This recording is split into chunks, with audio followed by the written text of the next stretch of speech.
What's up, everybody, and welcome to the Run 7 show. As always, feel free to skip ahead. Here's the highlights from the previous 2 months. Welcome to Kids Stream, everybody, where it's nothing but chaos the entire time.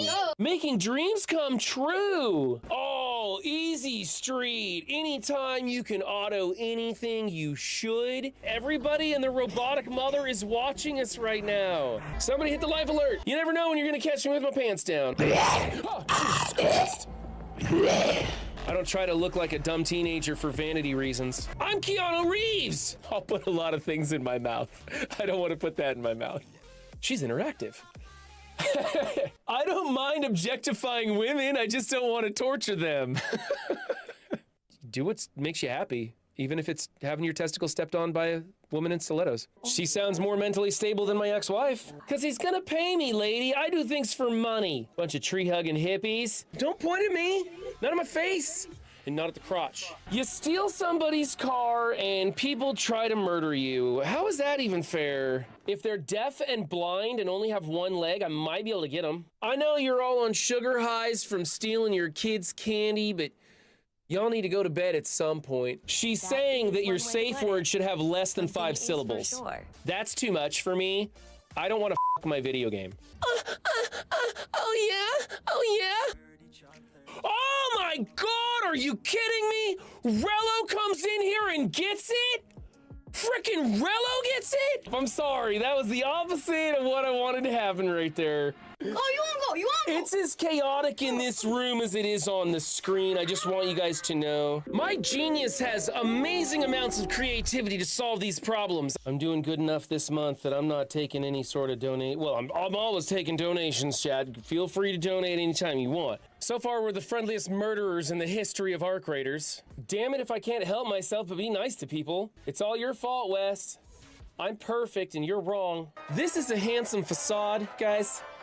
I'm not gonna blemish this. I'd rather die pretty. The Run 7. Oops, that wasn't what I meant to do. That wasn't what I meant to do.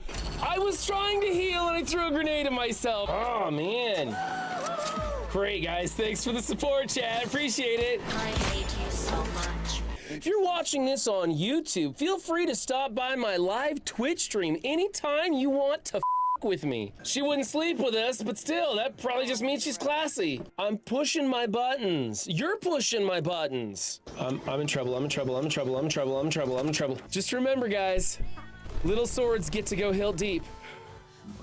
I'm gonna ground my son for making me play this. We got all 3.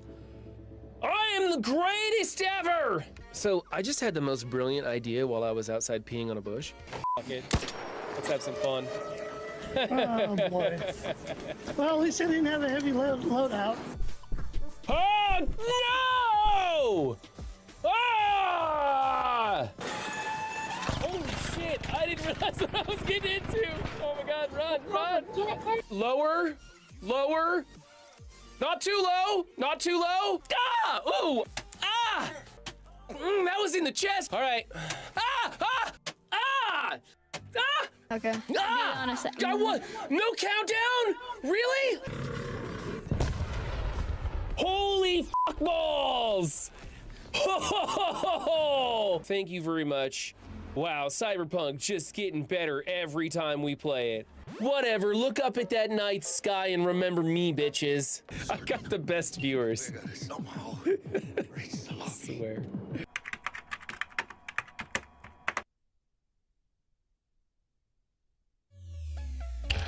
What's up, movie fans? We're gonna warm up with some Arc Raiders and then go into 28 years later, the Bone Temple, which Dan, Will, and I all went separately to go see in theaters.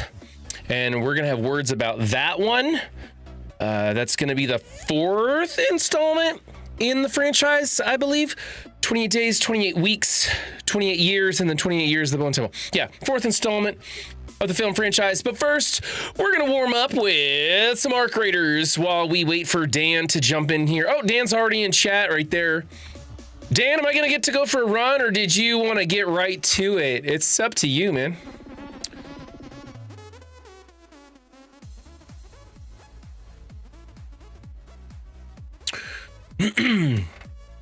Sifu Shan thinks it's a great series. We'll find out from the rest of us what we think of the franchise.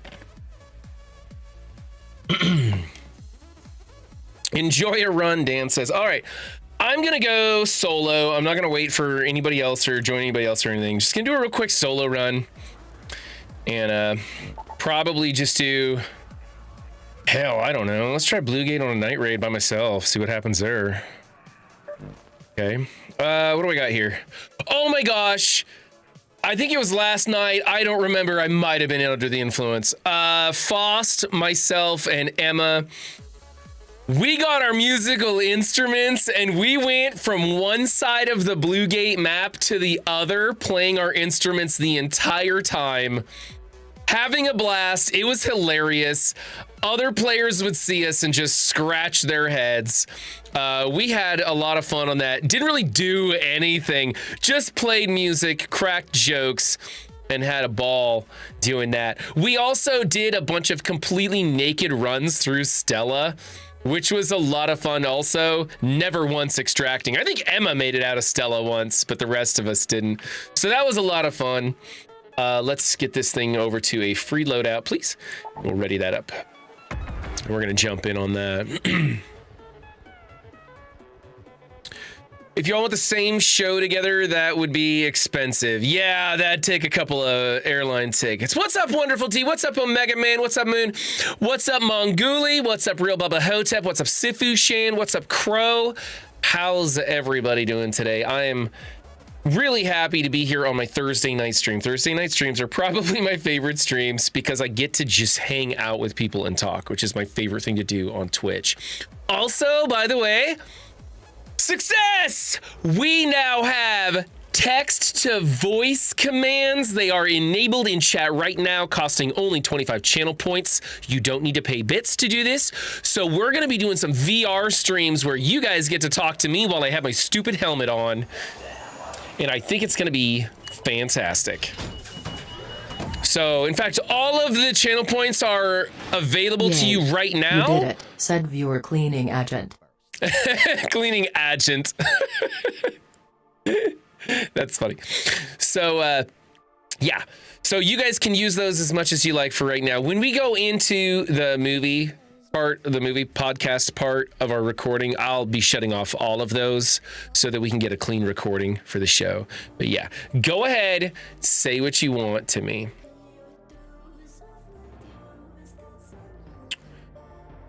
What's up, cleaning agent? Poop, said viewer Real Bubba Hotep. Oh my goodness. Of course you guys are going to be doing the most immature redemptions ever. But honestly, the redemptions are really good.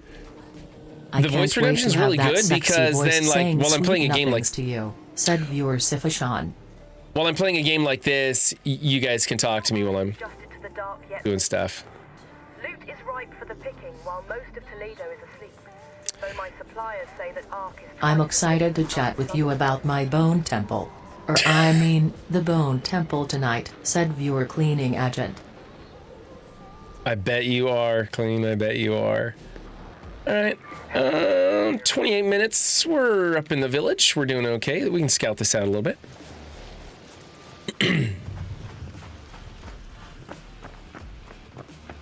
Ooh, night raid, man, it's hard to see. It's dark. It's dark in here.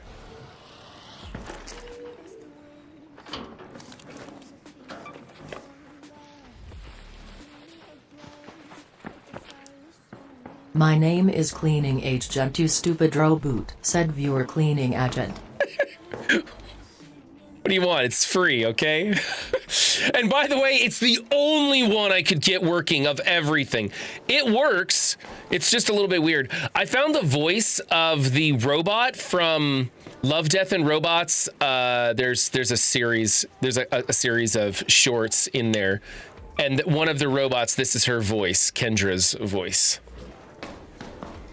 Was it Blurp? Said viewer Real Bubba Hotep.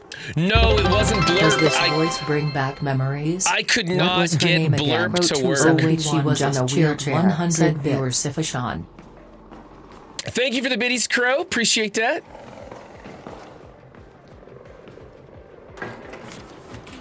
I gotta turn the volume up on it though. I just realized it's like a little quiet in my ears for me, so I'll have to figure out how to make that louder for me. Don't want the roof. Let's board it up. This house sucks, man.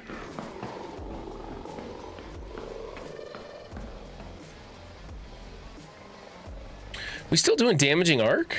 Like aerial arc? I don't know if I can hit him from over there. That's too far, probably.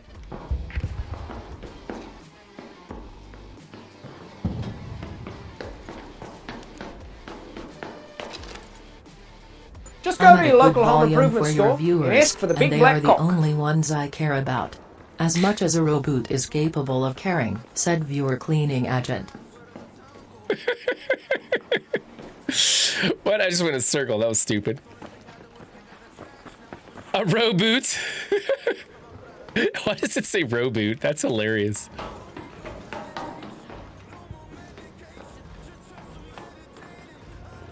Oh my gosh, there is nothing for me to pick up around here. Is reboot Canadian? Said viewer Real Bubba Hotep.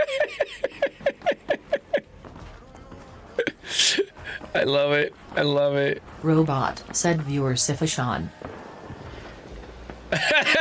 Robot. I am forcing it to mispronounce reboot, because it insists on saying my name wrong, said viewer cleaning agent. I knew you guys would probably enjoy these.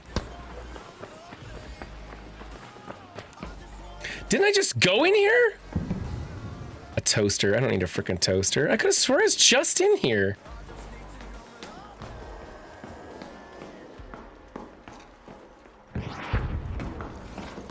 All these houses look the same to me.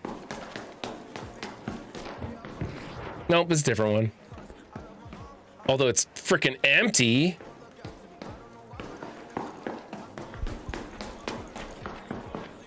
Seven. How is your day been going? Said viewer Sifashan. Oh, today was rough. We have a huge winter storm warning ahead of us where it's going to be 3 days below freezing with lots of weather coming in. There are some people saying we could get as much as 12 inches. Ooh, I don't have that one. Time to extract. 12 inches of snow. And people are freaking out. And so we were at the hardware store, and it was one of the busiest days since the tornado came through. I want to take the reboot for poutine and hockey A, said viewer Real Bubba Hotep. Rough or roof? Just clarification for the Canadian viewers, said viewer cleaning agent.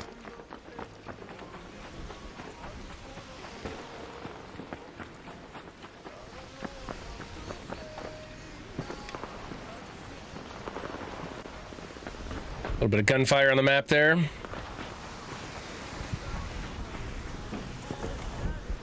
Don't need any fertilizer.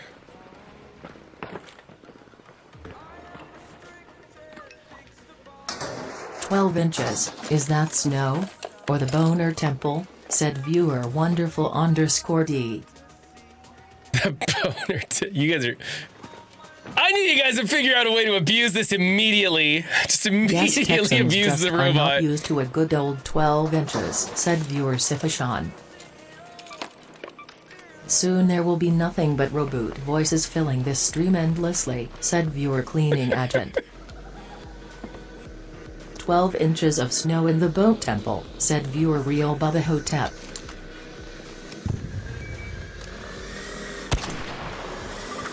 Really? Wow. I just could have swore I had that locked in. Oh, shit. Oh, forget it. We're out of here. Not doing this crap. Not with a level 1 gun.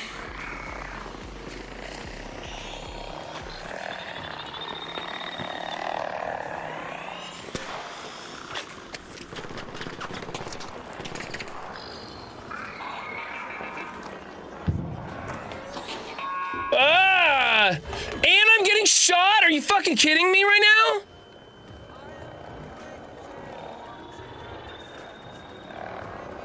Are you prepped for the storm run? Said viewer Real Bubba Hotep. Oh yeah, Bubba Hotep, I'm a prepper. I was prepped for the storm before people needed to prep for this one. I need things to de-aggro out there so I can escape with this blueprint.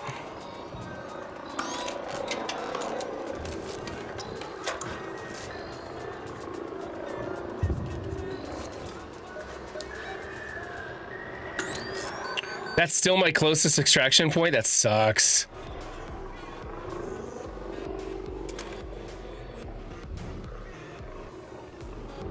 Me too, said viewer Real Bubba Hotep.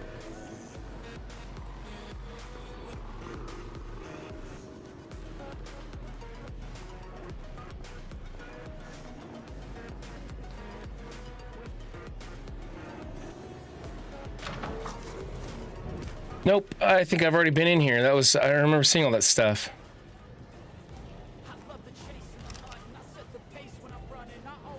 Over there.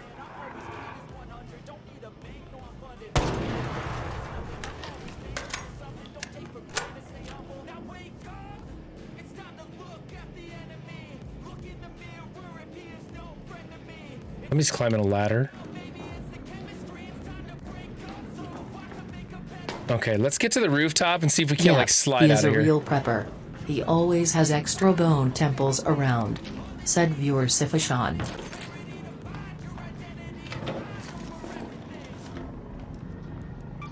Hat bed? Are you kidding me? The garbage I'm pulling out of this map is terrible.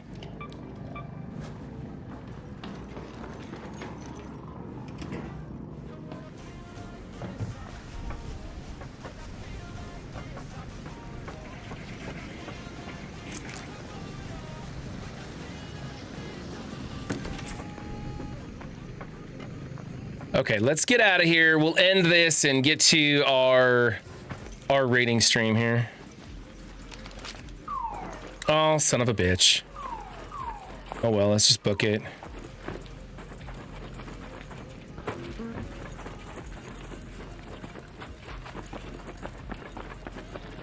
The reboot is Canadian. You have to spell it cleaning agent, said viewer Real Bubba Hotep. Agent.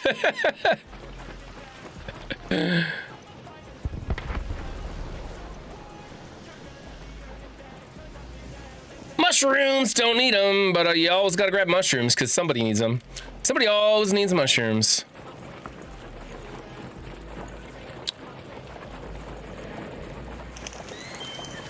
Whoops, that wasn't cool.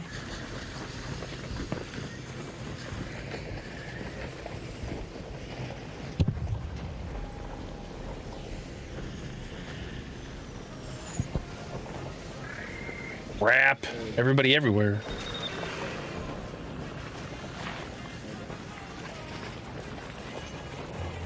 Frickin' A, man. Dude, these night raids are no joke.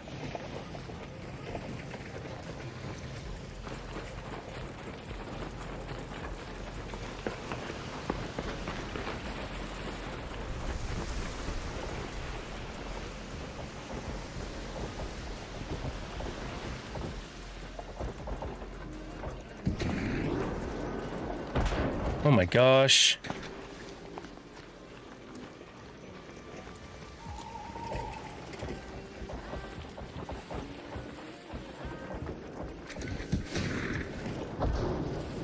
Okay. I think I might be able to get over there now. Holy cow. Just running and dodging everyone and everything on this map.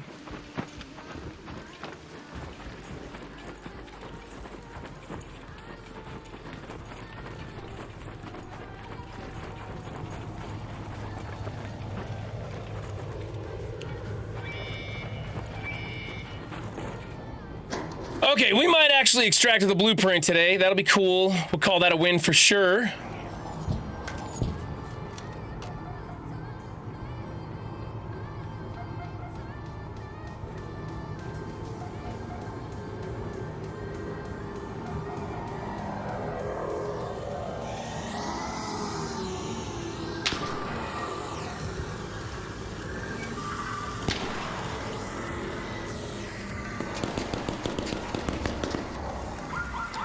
Oh, he got called in. I'm not even going to engage. I'm going to wait for him to get caught up.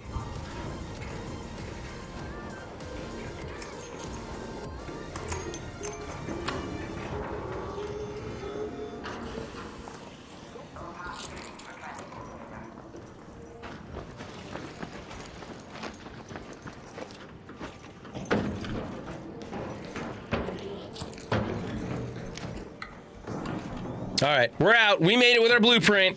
That's a victory. I'll take it.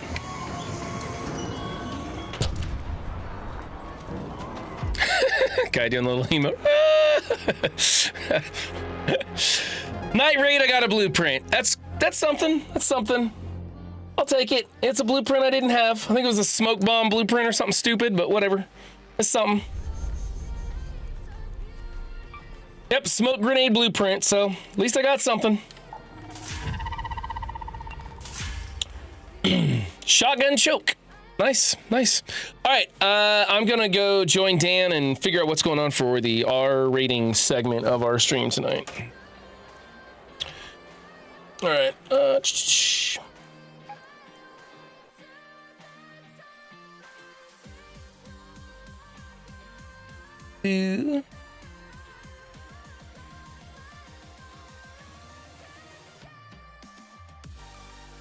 Batch. Join as a guest. Bring that up. And then I need to turn. Sorry, but I'm going to turn the room. A little soon. Can I get 2 minutes? Yeah, no problem. Cool. All right. I'm going to jump out of there and we're going to turn off the reboot here. I wonder if I can change the volume on that. How do I do that? Try that one. I'm going to adjust the volume on it. So what I ended up using on that, Bubba Hotep, if you're curious, was Sound Alerts. The Sound Alerts dashboard, which is a plugin for Twitch. And you can just plug that in and you can make a text-to-speech one under channel points. You can do it for whatever you want. I just made it for channel points, for 25 channel points. Now, I want to see if I can adjust the audio on that. Volume is at 100%. A gentle rain fell on the city, refreshing the streets and parks. Okay, that comes through on browser. Are you guys hearing it at the right volume? Is that good for you guys?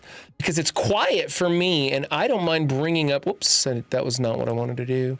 I don't mind bringing up the volume for me a bit. Let's try that. A gentle rain fell on the city, refreshing the streets and parks. Okay, that's pretty good, but if we really want to get crazy, let's bring it up to 95. Could be louder. You got it. I'll bring it up 10% for you. We'll go from 70 to 80% for y'all. My deaf ears needed at 95%, which is kind of strange. I'm maxing up rain fell on the everything. City, refreshing the streets and parks. How's that? We can select other voices too. Like, check this out, Liam. A gentle rain fell on the city, refreshing the streets and parks. I think that sounds kind of nerdy. A gentle rain fell on the city, refreshing the streets and parks. Not very good. A gentle rain fell on the city, refreshing the streets and parks. Oh, Benjamin. A gentle rain fell on the city, nerdy, refreshing the streets and parks. So there was, where's Kendra? A gentle rain fell there we go. on the city. So there was, like, when I was looking through some of the others, there were some really cool ones where you could do like Rick Sanchez's voice. You could do like they had everybody's voice, whether you wanted to be Iron Man or Don Corleone or whoever. Like, you literally, if you could think of it, they had a voice for you. It was like an AI replicated version of it. So some of them were better than others. And they also had like multiple versions of the same person's voice as well. And those were kind of cool, but I couldn't get that one. I think that was on Blurp, and I could not get Blurp to work. And it turns out that Blurp actually changed it so that you couldn't do text-to-speech unless you used one of the older versions of it. And it was like super complicated to try and make it all work. And I was like, screw it. I tried like, I think 6 different plugins, extensions, third-party applications, all that stuff, and none of them worked the way they're supposed to, or they were so extraordinarily complicated to get to where, like, you could do it if you were one of the developers of the platform. Like, it was so complicated, it sucked. And so I found this one, it was Blurp really sucks simple. Donkey dick, said viewer Real Bubba Hotep. There you go. Blurp sucks donkey dick. What are you gonna do? Okay, have I given them enough time yet? Can we go talk about this movie already?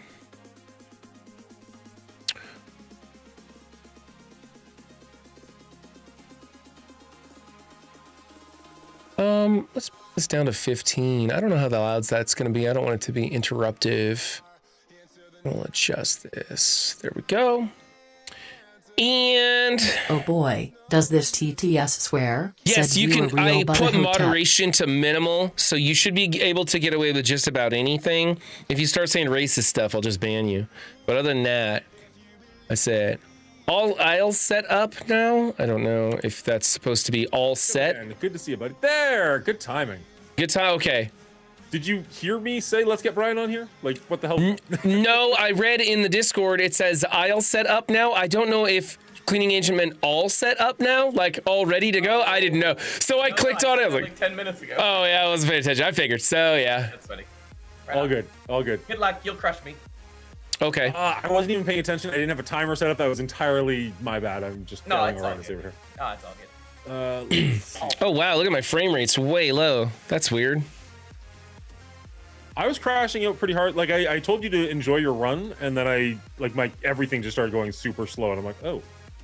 So I had to close your stream. I joined as well, but it like caught up. So maybe Okay. it's the stream thing, restream thing. All right.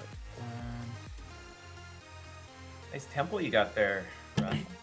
Thanks. I don't recognize this one. Like, there's a person with a jacket in the photo. I'm wondering if this was like I think that's like a fake one, like a reproduction or something. Director, and then I was like, no, that looks white. Yeah, it looks a little bit like a CGI kind of pic. So I'm wondering if somebody had like a AI made it or something. But if my fat head covers up that person, it kind of looks pretty cool. Yeah, it's nice. It's nice. I won't argue with that. All right. Goodbye, Will. We'll see you in a bit. Yep. Good luck. Brian, how you doing today? I'm good. I'm good. Excellent. This week on our rating, we're talking about 28 years later, The Bone Temple. So I've got 10 different movie zombies that Brian's going to have to try and identify the movie they come from. Let's jump right into it, sir. Do you recognize this zombie movie? That looks like Night of the Living Dead. That is correct. Well done. What about this one? That's double tap. Zombieland. Nice, nice, nice. Good reference. This one's proving tougher than I thought it would. Do you recognize this one? We're All Dead? It is not.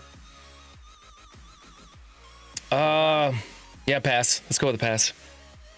See if you recognize this one. That's oh my god, they throw the records at the zombie.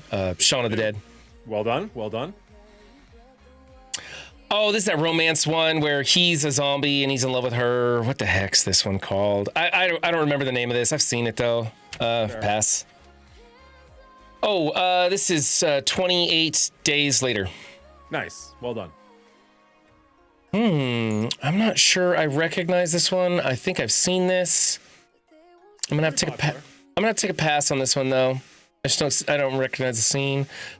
This is Resident Evil. 20 seconds. That is Resident Evil. Ooh, don't know this one. Pass. Okay. And then the last one is pretty obscure, but pretty. Oh, I've seen this. I don't know it though. I know I've seen this, but I can't recall it. 5 seconds. I'm out of luck on that. Sorry. Too bad. Well done though. Well done. I wasn't paying attention to how many you got, but good job. I don't think I did as well as I should have done. I used to be really into zombie films, and I just can't recall some of the names. Like this one, I don't think I've seen this one. That is Netflix one. It's Train to Busan. Okay, yeah, I haven't seen it. I saw the trailer for it. I haven't seen this one yet. I want to though. Fair enough. It's one of the ones where like anytime I talk about zombie movies, people jump. Have you seen this? Have you seen this? Have you seen this? So I was like, oh yeah, it's pretty popular. And then everybody I've shown this to is like, I have no idea what this is. I'm like, okay, yeah, fair enough. This one with Nicholas Hoult is Warm Bodies. Okay, Warm Bodies. I never would have got there. I just didn't remember the title at all. That's fair. This is the doctor from World War Z, and this is Brad Pitt's hair here. Okay, Brad Pitt's hair. That's right. Okay, he's locked in there, taking all the different drugs and trying to hope one of them is the cure for to get out. Yeah. Okay. Or at very least make him sick enough that the zombies don't want to tear him apart. Yeah, I knew I'd seen that one. I just couldn't recall this. I'm at a loss on this one. Unless is this that new? Great. Oh, is this that new one where they go to Vegas to rob a bank? What the heck was that called? Like Army of the Dead? Yeah, there you go. Oh, okay, yeah. That's a good one. Nicely done. And this one I had to put on, else Bubba Hotep would yell at me. So this one is the Christmas musical zombie apocalypse movie, Anna and the Apocalypse. Oh, you know what? I haven't seen that yet. I haven't seen Anna and the Apocalypse. It's fun. It's not great. It's fun. I heard it was pretty good. I don't dislike it. Bubba Hotep talks about it a lot, and it's like, it's good. You couldn't tell me you're doing zombie trivia? I don't have to tell you shit, sir. You just come and watch. Whoa. Mr. Hotep, are you going to join us later on in the episode, near the end? Tell Run to look in his chat. I saw that. Anna and the Apocalypse. Yes, I saw you write that, Bubba Hotep. It's just I haven't seen Anna and the Apocalypse. I've seen the trailer for it, which is why that clip was recognizable to me, but I haven't seen Anna and the Apocalypse. Yeah, I haven't seen it either. I actually think we got the same ones right. Yeah, very, very close. Yeah. And we blanked on the ones we knew but didn't know the title to. Right? Yeah. Warm Bodies, I never would have got to that title. I've seen Warm Bodies. It wasn't really for me. I made it all the way through it, but that was toward the end of my zombie enjoying spree, and I was kind of oversaturated. Yeah, that's fair. Wait, which one was that? Oh, Warm Bodies. Yeah, I didn't love Warm Bodies by any stretch. It was interesting because it was a different take, but that's about as far as it went. Yeah. I've knocked on your door if you wanted to let me in. Oh, okay. Knock on my what's going on here? I've been waiting for you. Sorry. How did I lose Twitch Stream Manager? That's weird. Dude, everything on my computer's running super slow since I connected with you. What is going on here? Not sure. Okay, I should be connected. You can share chat. Yep, chat should be shared. Okay, things are starting to speed up now. I don't know what was going on with that. My computer seems to be liking Restream less and less for some reason. Oh yeah.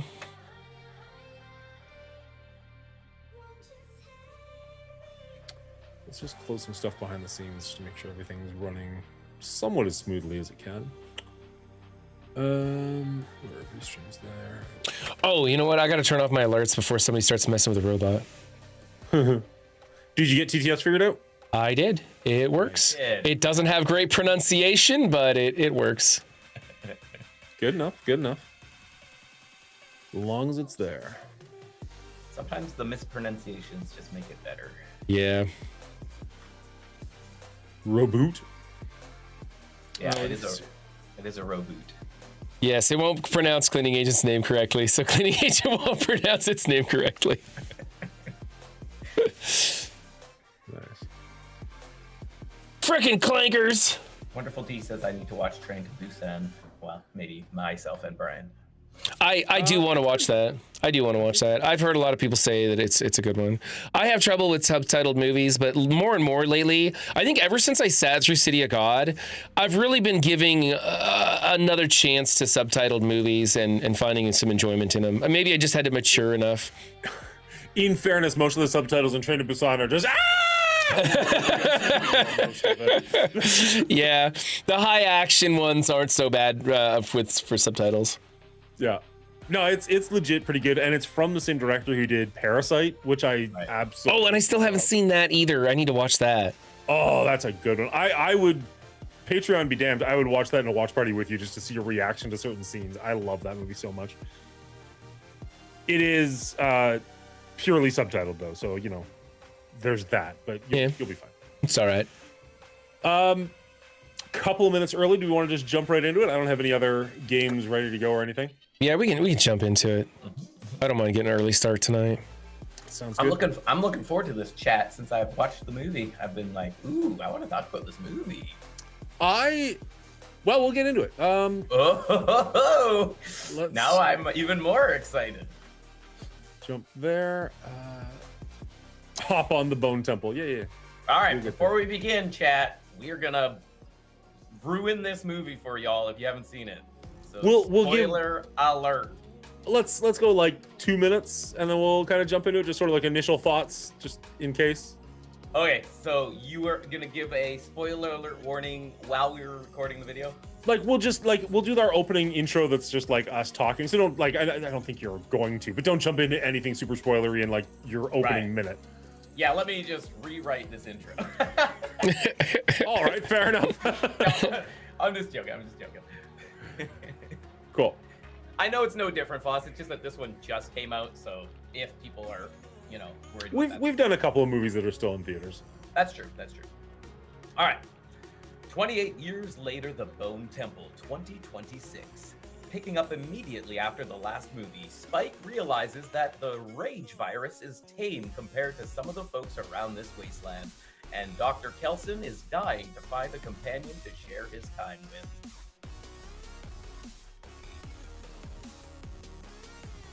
Very nice.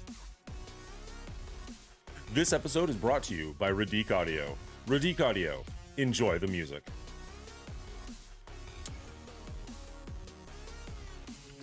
Oh, I'll wait for you to be done.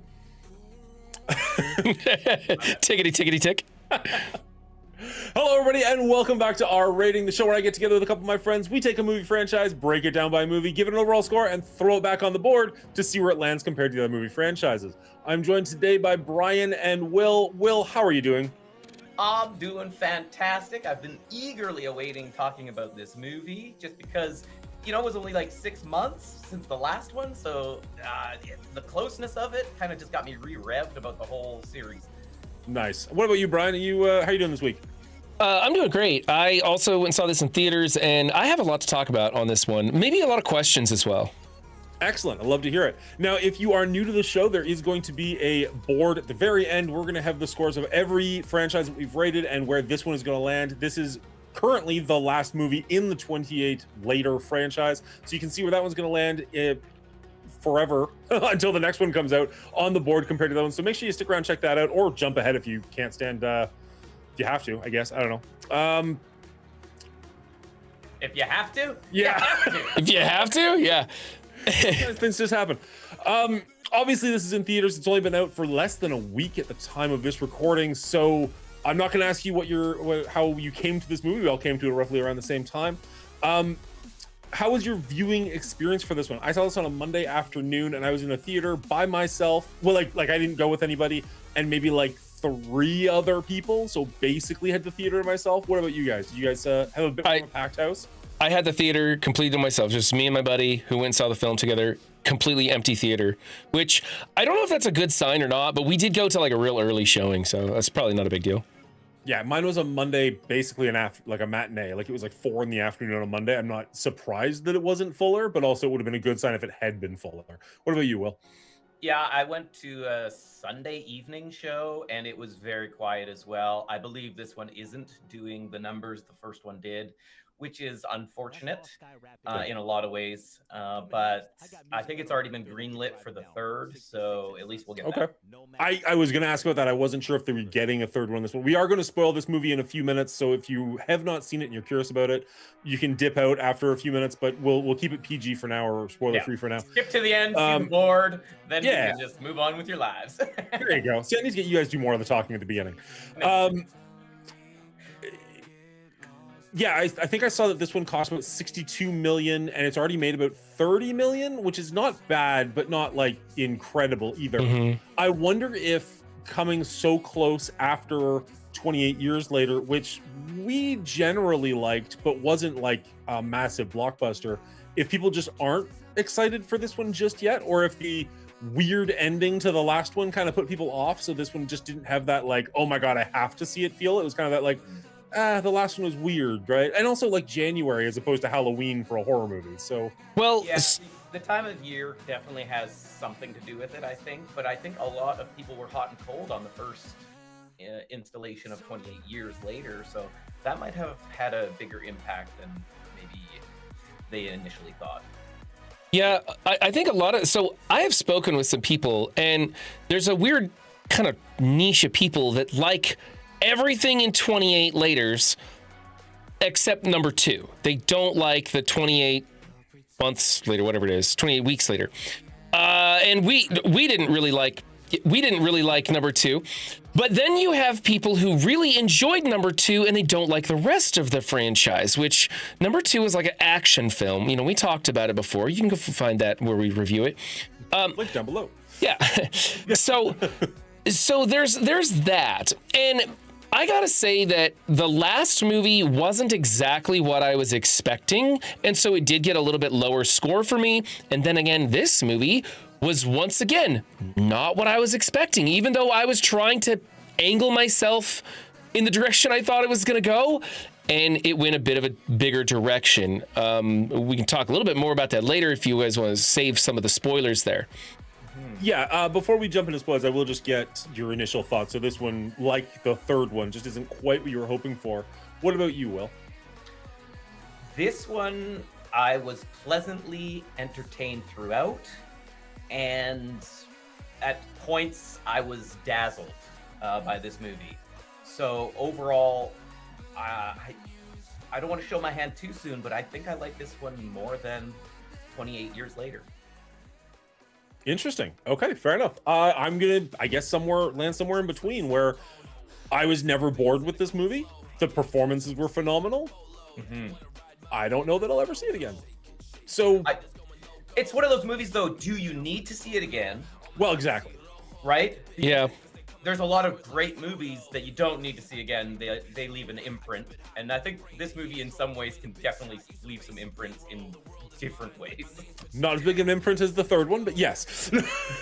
Okay, so the third movie, I feel like it had a lot of stuff that people in Europe would fire on. Oh, yeah, they relate to, it would trigger them or make them happy. I don't know, but there's a lot of stuff over there that me as an American went way over my head. And when you guys were talking about it with me, I was like, oh, that's why they did that. I mean, the whole Teletubby thing with Jimmy at the end, right? Like I did not know the background of the characters that were invested in that and stuff.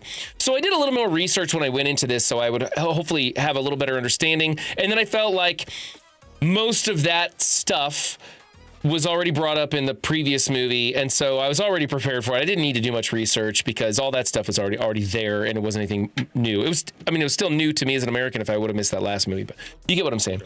So, yeah, it was a little interesting for me, but like I said, I was trying to prepare myself for the direction of this movie, and once again, I was a little bit, oh, we're going here. But once I realized that the movie was going to be different, I went, okay, let's not get hung up on this like I did last time. Let's just enjoy it for what it was, and definitely did enjoy it. Nice. Shall we jump straight into spoilers then, just so we don't have to bite our tongues any longer? Sure. Yeah. The only last thing I wanted to say is, like, I think this movie kind of made the first iteration a little better. Like, 28 years later, I appreciate more after seeing this movie, because you can tell now that these were written all at the same time, and I assume the third one was already written as a part of these. It is very much a trilogy to be seen one after another, and that first movie, 28 Years Later, is the setup for the whole trilogy.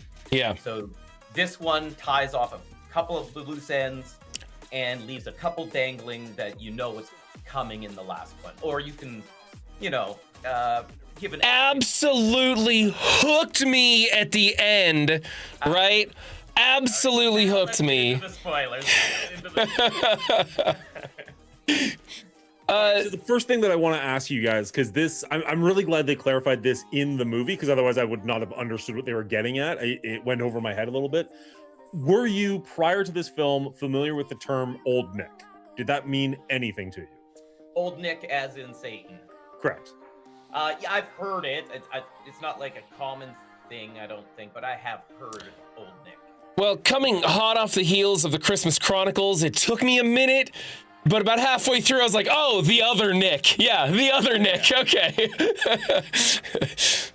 Yeah, that was one of those things where I'm like, what is he talking about? Like, he's like, oh, that's your old man. I'm like, his dad died. Like, he saw him die 28 years ago. Like, what are we? I did not get what we were going for. And then he looks at him, he's like, oh yeah, that could be my old man. I'm like, what is happening? Like, if they turn out that this is his father, the saint from whenever, this is gonna be real. Like, it just wasn't. I was not connecting those dots. So when they finally like Ralph Fiennes is like, oh, you mean Satan? I'm like, Oh, there we go. Light bulb. There. Yeah. That really helped me. I'm glad they did explain that in the film, but that was one that I wasn't sure if that was just like a British thing or something, but it meant nothing to me until I don't know if they explained a it. British thing, but yeah, I don't hear it a lot. That's for sure.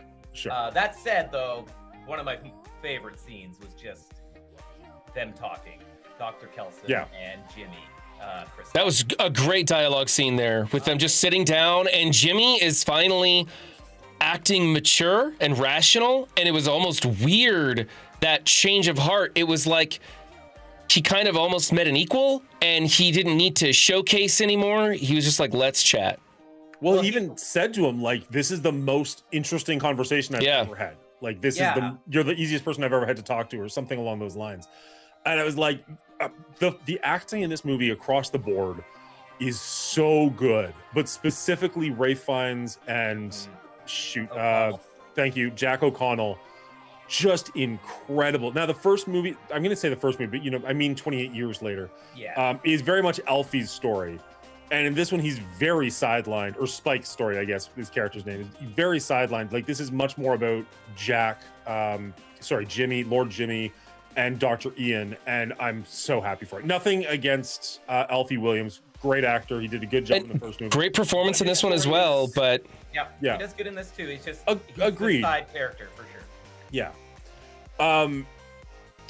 What did you guys think of the satanic Jimmies, like the little gang, the fingers as they were? The fingers, yeah.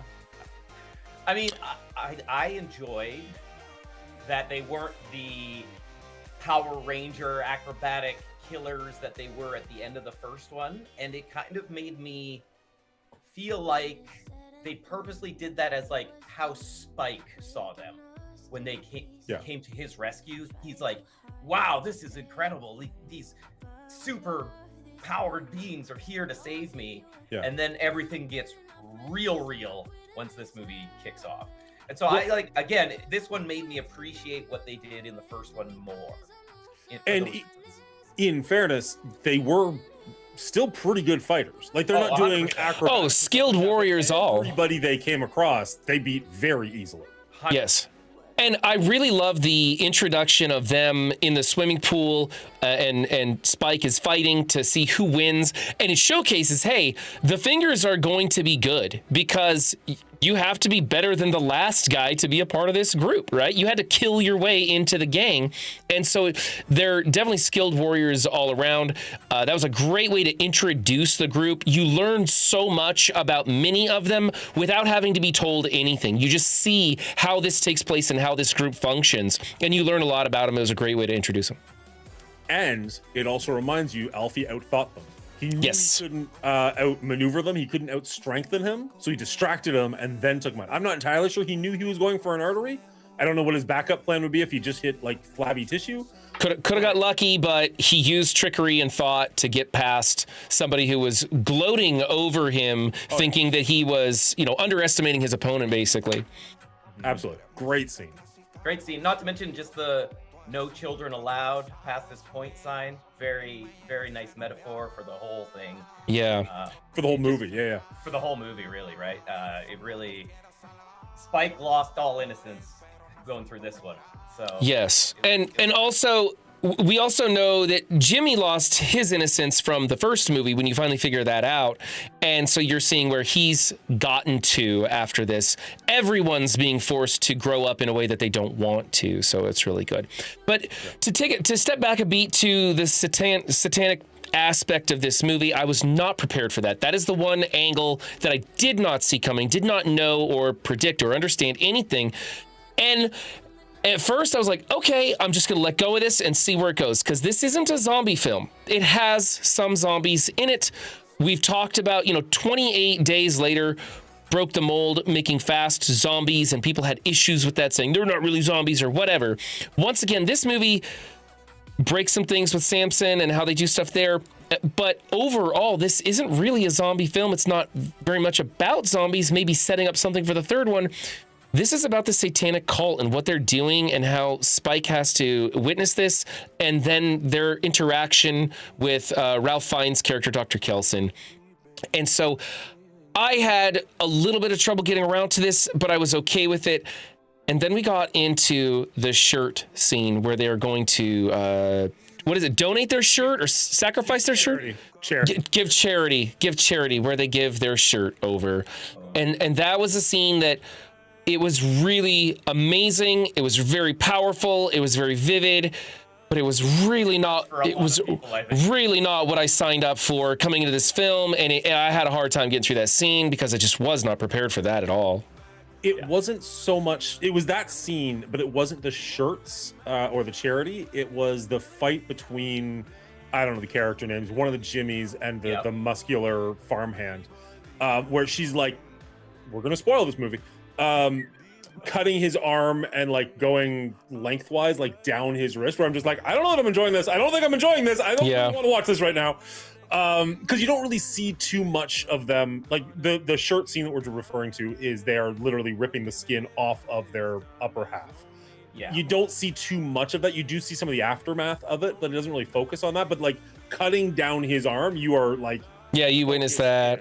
There was a scene where you see skin flop to the ground in a sloppy pile, and I was like, oh, I had to look away and just like give the scene a little bit of time. I don't know what happened because it was just, I wasn't ready for that. Yeah. You're not seeing it. It's as focused in as some movies. Like a Saw movie, you would be like feeling every bit of that skin. Yeah. And this one, they kind of give you a bit of a reprieve there, but not enough of a reprieve, in my opinion. It was that, like I said, a really well done scene. I wish Saw took a beat from that scene, but it was still just too much for me, and it really was hard. That's fair, totally fair. On your comment of like the satanicism, I think this movie was like really it's like kind of religion versus science in a lot of ways, and I do think they set this up in the previous movie with Jimmy, because his father was like a priest or whatever, and he was like, we're saved as he's getting eaten by zombies. And that's like the last time Jimmy saw his father. He wears the upside down cross and things. I think a lot of that is foreshadowed into Jimmy's character, but the way Jack O'Connell like really brings it to life is really nice. How he's even speaking to his father and giving the souls, it's like really well done. And I thought it made for great, that's what made for the great conversation between Ian Kelson and Jimmy Crystal near the end, right? Yeah, what a great character, Jimmy Crystal. Just fantastic. Really enjoyed watching all of his scenes, the way he communicates with his group and leads them, the way he's trying to orchestrate everything. He knows what's going on. He knows that's not old Nick, but he's got to figure out a way to stay in power. I think when he first sees him, he questions it a little bit. I think so, yes. He stumbles a little bit in his own understanding of what reality is. But after going and having a conversation with them, he's like, okay, now I know how I'm going to handle this, so let's make a deal. Yeah, but I love that his hesitation is just so real, right? Yeah. Like, are you old Nick? Yeah. So and he's even takes a step back. Like he's literally taking it back. First time you see his humanity, really, right? Yeah, right there. And it's really cool to see that. He's questioning his own sanity at that point. You could really excellent scene right there. Really enjoyed that. Jack O'Connell being one of the stars, absolute, just taking it away with this a cast that's full of great actors here.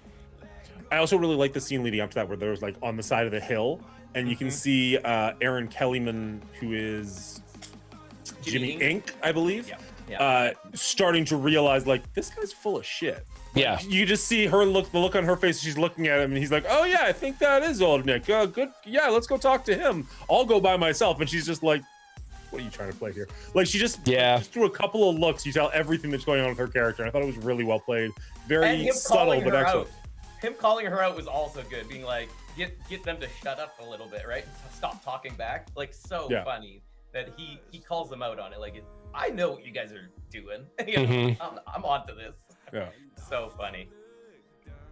What did you think about, because one of my favorite scenes was near the end of the movie where Jimmy is actually introducing Ray Fiennes to the rest of the group, and he's got like Iron Maiden blaring, got the candles everywhere, blows something in their face to start making them hallucinate and get them a bit more in the mood. And he's just dancing around like he is going all in. Again, like Ray Fiennes is just an incredible actor. Does not give an F, just getting everything on the line for this, because like if you had an actor half-assing that performance, the movie falls apart real quick. Yeah, but he is giving it all. He's got the makeup on, the music is playing. You gotta think like the pyrotechnics, everything. It was great. Lord Jimmy is pretty old, but most of his Jimmys are young. They might not have ever heard music before. No, maybe not the Iron Maiden, a number of maybe not anything. Yeah. Right? Like maybe somebody with a guitar, but not necessarily like even as they're talking about Teletubbies, they're all just stories given from him. Like I don't imagine they have any way to like watch the Teletubbies. Yeah, I mean, they were children. They were probably, 2, 3, 5 years old when stuff hit the fan, and this is 28 years later. They don't remember any of that stuff, and I doubt their parents were listening to or letting them listen to Iron Maiden when they were children. So yeah, they've never heard this stuff before. This was blowing their minds, both metaphorically and physically, because I mean he blew some drugs in their face, and puts on a fantastic show. Yeah. So to your question, I didn't need the drugs to find that phenomenal. I was all in, and I loved how committed he was. Like, this is the last rodeo. I'm putting on the best show I can muster. And it was great. It was great. And you know what? Spellbound. The cinematography, all the cinematography that takes place in the Bone Temple is amazing. During that dance sequence, it was phenomenal. They had the camera underneath looking up at Dr. Kelson when he's on the table and rolling his arms. The shot when he's spinning all the flaming barrels on the end of his stick was just incredible. You had those aerial shots looking down at all the candles in the Bone Temple, just beautiful. And those shots made me, I literally in the movie, I'm like, you know what? That's so good. I'm okay with the excessive use of shaky cam during the other sequences in the movie whenever they were running, right? They needed shaky cam when they're running from the zombies. It's been throughout this film. We've had that stuff. It was pretty harsh and excessive early on, and it was not really my cup of tea. But the stuff that took place in the Bone Temple, just phenomenal cinematography. I agree that it's phenomenal cinematography, and you're right. Like we had the shaky cam through this entire franchise. I still want it to go away. I'm still just over it. Like even when they're running through the forest, and I get what they're trying to do, but it's still just like I don't need it. I don't need it this badly at very least. Like it was intense. And hey, that brings us to the effects of the film. We didn't need shaky cam. I thought the effects in this film were excellent. Everything looked great. And they didn't, I mean, we didn't get a lot of zombies or any of that action, but when we did, they looked really good. They looked scary. They looked like they had been rotting away for years. It was really good. Yeah, I mean, that leads to another spoiler. I'd say the high action scene of the infected or rage was the train scene with Samson. I thought that scene was just we're going to talk about Samson. It was just a great scene. And Samson, like, what a character as well. Talking about great characters, like Samson grows on you. I mean, he's a shower already, but that's no different from the last movie, that's for sure. Yeah, when they showcase him walking through the Bone Temple, picking up Dr. Kelso, and Jimmy is seeing him upside down with the devil horns. He's hallucinating the devil horns. What an image. I mean, what a scary looking guy just walking through there. Really cool. I was on the edge of my seat watching that sequence play through, and it was cool. And Jimmy's like, why have you forsaken me, Father? Very JC, Yeah. Like a lot of mirroring there is for sure. I've heard that the writer Alex Garland is very much religion versus science in a lot of his movies. I haven't seen a lot of his other work, but I'd say this one's probably right up there as far as quality writing for him. Oh, I mean, this was Jimmy versus Kelson, a battle of wits, religion versus science, and it was really fun to watch it play out. What an interesting, just this. What's the word? This diagram of two people coming together. It was really cool. All Do right. you think it was always his plan to turn on Jimmy, or do you think he did that when he realized Spike was kind of there and like what Yeah, this no, actually looked like? He was doing everything he could to save himself because he was having those breakthroughs with Samson. Yep. Until he realized it was Spike, and then that changed his motive, right? Yeah. Yeah, And he did whatever he could quickly in his head to be like, how do we get out of this situation? Yep. I thought he was going to be like, here's my last commandment. Leave me a sacrifice. Leave me this boy. And then you guys fuck off. Because Jimmy probably would have let him. Like, if he did that, but he gets to keep the other ones, like, I don't think Jimmy's connected to Spike in any way. Yeah. But then turning it being like, hey, I want to sacrifice, kill Jimmy. That might be the time where everybody's just like, wait a second. What, are we doing this? What's going on here? And like, Yeah. Jimmy Inc. was all in. She's like, hells yeah, let's do it. Yeah, it happened that Jimmy Inc. was already Thinking right? that, I think. She was already on that game plan. Which was awesome, and it made for a great scene. I wonder if Jimmy would have accepted any, straying from the original plan because of who Jimmy is. I mean, again, I don't think he's all that interested in Spike. It doesn't really weaken the crew that hard, and he still gets to leave having fulfilled all of Saint Nick's or whatever old Nick's prediction. You know what I mean? Like he probably could have let that go, but being sacrificed, not so much. His troop was pretty weakened at that point, right? Like two or Sure, three of them but- already had fire burns. Yeah, they went from 7 down to 4.5. Like, Yeah. It's pretty shaky that if you wanted to lose more people or not. I don't know. I like the way they went, but I could see the good other direction too. He was already suspicious of Spike because they killed the one guy in the woods first thing in the morning. So he's already down that guy. He's already like half thinking about killing Spike anyways because he let the girl go. Like, oh, I bet she's pregnant dead lady somewhere in the woods where we can't find her, right? Like, Yeah, I shot her for sure. yeah, like he was ready to kill him right then and there. And then it was Jimmy Inc. was like, no, let's go see old Nick. I just saw him. And he's like, wait, what? But Yeah. you would have been dead that night for sure. Agreed. What happened to the pregnant girl that ran off past the gate? Did we ever? Nothing. We don't know. No. Maybe I mean, we'll find out next movie. a pregnant woman alone in that world, I don't think she's got too much of a chance. Yeah. She was one of the ones that ran away from all the zombies when like they were in the valley before, right? She was one of those three. Sure, but you know what? So- Going from the last movie to this movie, there wasn't much from the last movie that didn't turn out to be foreshadowing for this movie. And I didn't realize it until I saw this movie, which makes me appreciate, like Clean said, it made me appreciate the previous movie that much more because I didn't realize how much of that was setting up this. And it feels like this is setting up a lot for the next one too. I will agree with that 100%. There's also a lot of stuff from the last movie that we don't get any of in this movie. Like, were you guys disappointed to not see the island? Or I was definitely disappointed not to see any of that. Yep. I thought that's where Spike would take. What did you say her name was? I missed that part of the movie. Kelly. I thought Spike would have taken Kelly that direction instead of where they actually go at the end of the movie.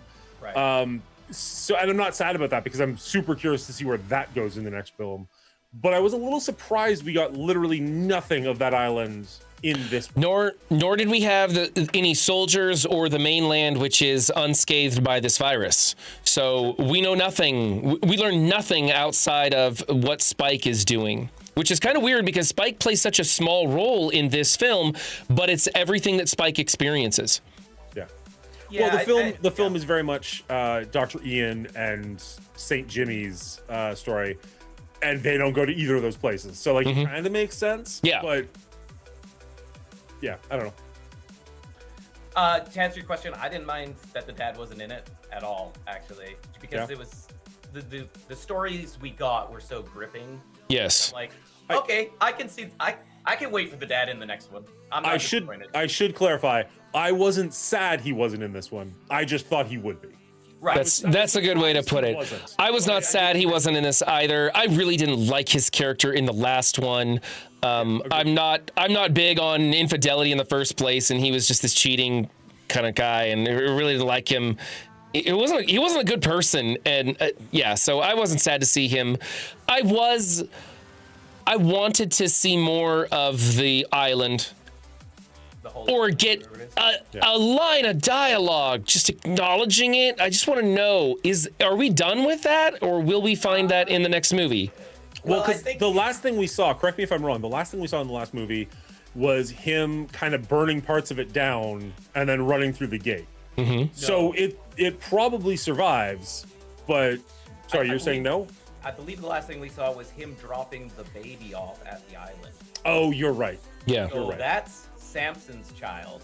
I wouldn't be surprised if it comes back into the mix. Fuck, that's a good point. Yeah. Okay, so for people who, I mean, if you're still here and you haven't seen this movie, I apologize.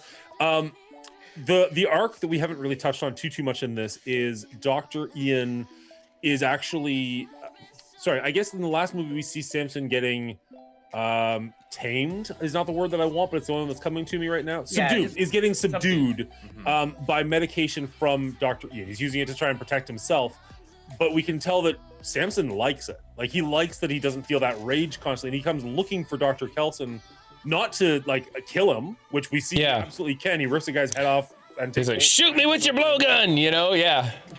But he is becoming kind of a drug addict and kind of like loving the tranquility of not feeling the rage virus. And so he comes and almost tries to befriend Dr. Kelson.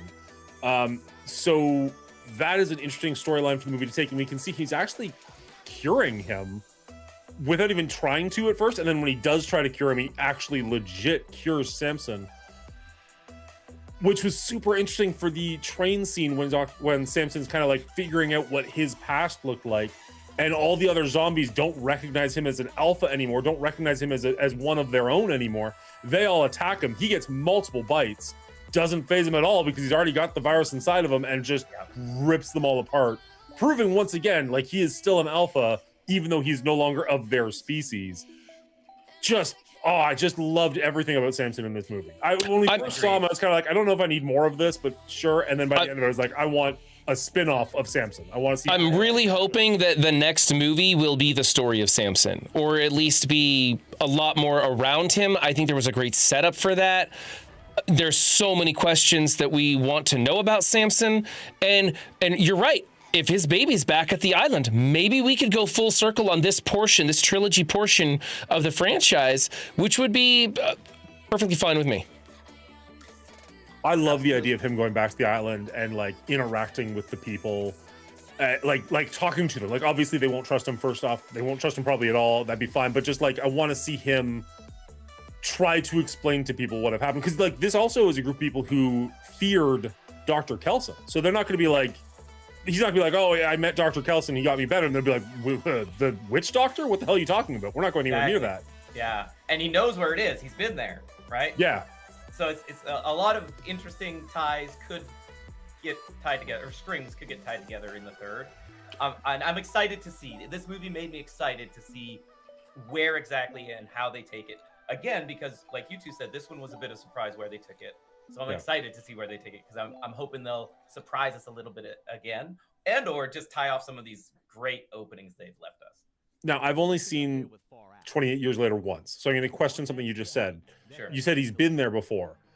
We saw Alpha run the gamut. Wasn't that a different Alpha? Didn't that one die, or was that Samson? Yeah, they shot him down with arrows. Yeah, you might be right. I can't remember now.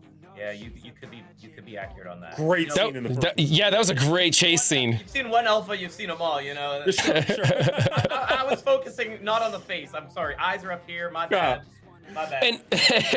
And you know what? Gotcha. You know what? We didn't have a variety of different zombies. We just had the zombies on the train and a smeckling of them here and there.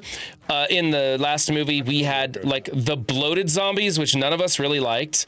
It was kind of a, I don't know, anecdotal little thing. So I didn't like the different styles of zombies they had in the last one. They didn't showcase any of that, and I was perfectly happy with that. So I thought that was good.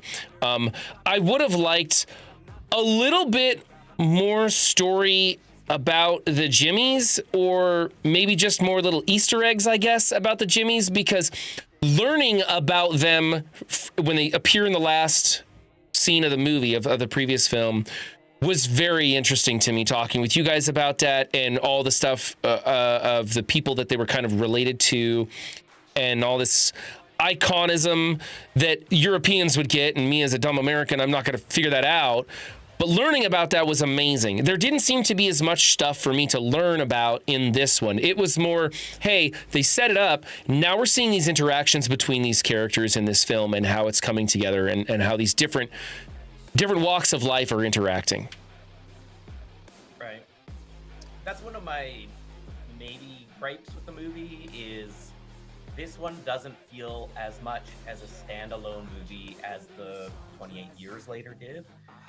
I mean, that one obviously leads up to a cliffhanger ending. You want to see more, but you don't have to. You know, Spike's found his own resolution with his mom. He got rescued at the end, and that's fine. This one just felt like you couldn't. You could see this movie without seeing the first one, but there would be a lot more questions of like. Oh, absolutely. What is Ian Malcolm isn't as deep as well. Like Samson doesn't make as much sense because he's already halfway into this addiction. And so I just felt like this one cannot stand alone in a way I enjoy movies to do so, franchise or otherwise. It's kind of the problem with the middle child always, right? Like you kind of need the first and the last half. If you saw this movie and it's the only one of the franchise you saw, you might also think that Dr. Ian is Saint Nick or Old Nick. You know what I mean? Like, what is this gigantic bone temple everywhere? Why are you bathed in blood? What is going on? Exactly. Like, I can absolutely see how you get to that conclusion. Going back a quick second to what some of the stuff Brian was saying, you're right. We don't see any of the other variations of zombies. I didn't miss them whatsoever. There was like a split second where the 3 non-main characters are in the valley and you just hear something in the distance. And I was like, oh, is that one of the bloaters? And that, like in and out of my head that fast. Didn't miss them at all. Didn't need them, didn't want them. Totally fine with that. The Jimmies, the one thing I would have liked is we kind of see Spike's initiation into the group, but clearly he doesn't want to be there. I would have liked to have seen them initiate somebody who does want to be there or who decides to join them. Because I'm not sure how they convince somebody to be one of them. Like the farmhand who attacks the female Jimmy. Yeah, I don't get the impression that if he killed her, he'd be like, cool, give me a wig, I'm in. Like, how do you convince somebody to do that? That's what I'd love to see. I'd want to see, because as much as I love Jack O'Connell's performance in this, at no point did I see it from his perspective where I'm like, yes, cool, I want to follow you.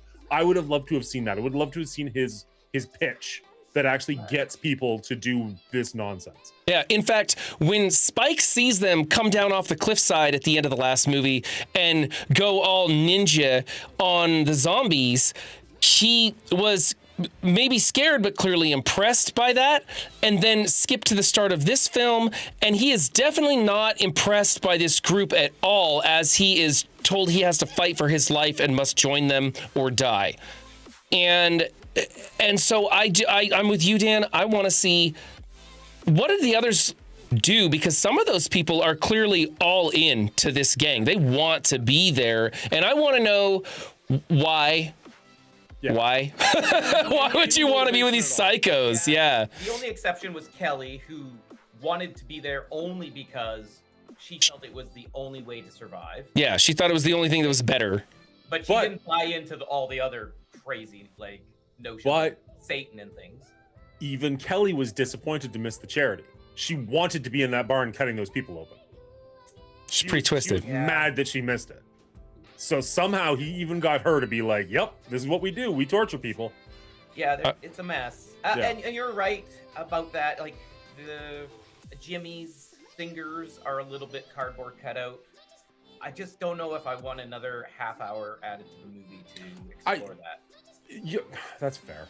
Well, this is actually a relatively short film. Like, this is only, an hour 45? This had the perfect running length. It was the perfect length. I like the length. It just kept moving. Even like there were slow parts, obviously, but they were so integral and so, I don't know, just sucked me right in. I couldn't.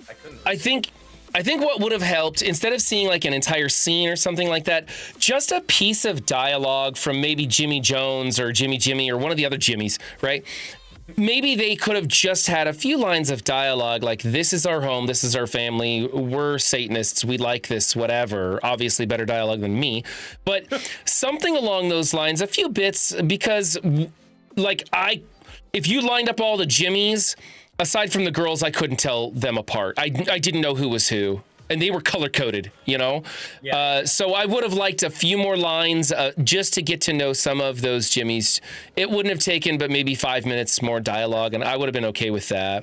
But Not necessary. I mean, there was a Satanist cult group in an apocalypse, and they felt that they needed to worship Satan to survive, so that's why they were there. It's a powerful tool. Look at and I think that's a big thing with this movie as well. Is like you can compare it to a lot of things happening in the world today with power and corruption. Yeah. And darkness. I think there was, I believe it was, what was the line? A lie is a lie, even if everyone believes it, and the truth is still the truth, even if no one believes it. I think that was, did they say that? Maybe I'm getting my movies mixed up. I did watch a lot of films this week, sorry. Say that. Okay, well, maybe I'm getting my movies mixed up, but that's kind of what I felt was kind of happening here. Like, Jimmy's pulling the wool over everybody's eyes. Now, Kelly knew the wool was being pulled over her eyes, but she was accepting it because it was better than what she thought the rest of the world was like. Spike, however, had seen a better way, and so had Kelson also. And so they weren't going to let the wool be pulled over their eyes on this. Yeah. It's just so many scenes. Just, you know how we talked about in Kill Bill, like scenes just like you know what's coming after you've seen it. You're like, I can't wait for this scene. It's so epic.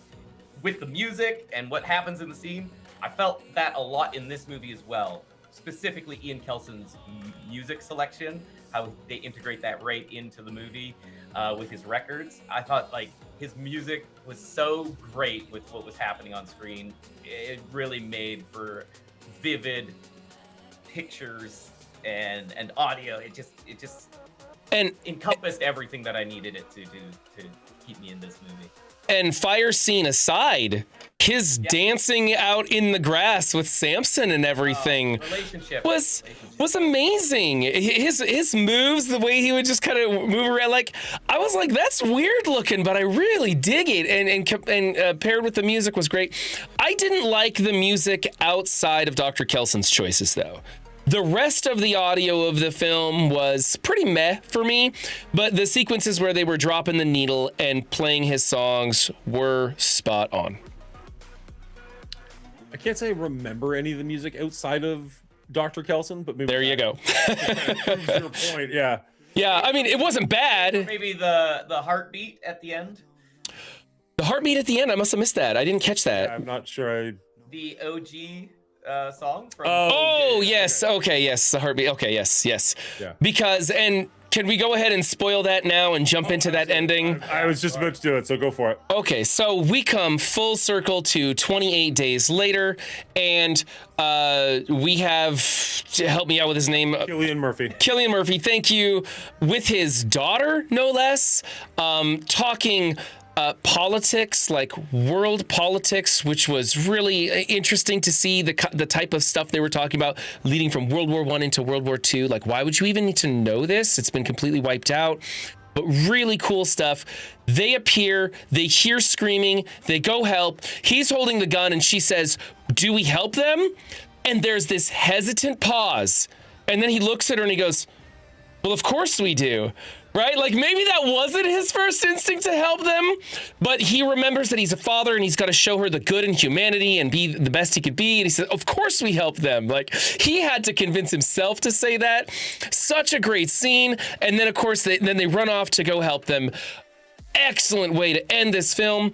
And if I was questioning whether or not I really wanted to see the third movie, that hooked me so much. I am so in anticipation of the next, I say the third movie, I'm sorry.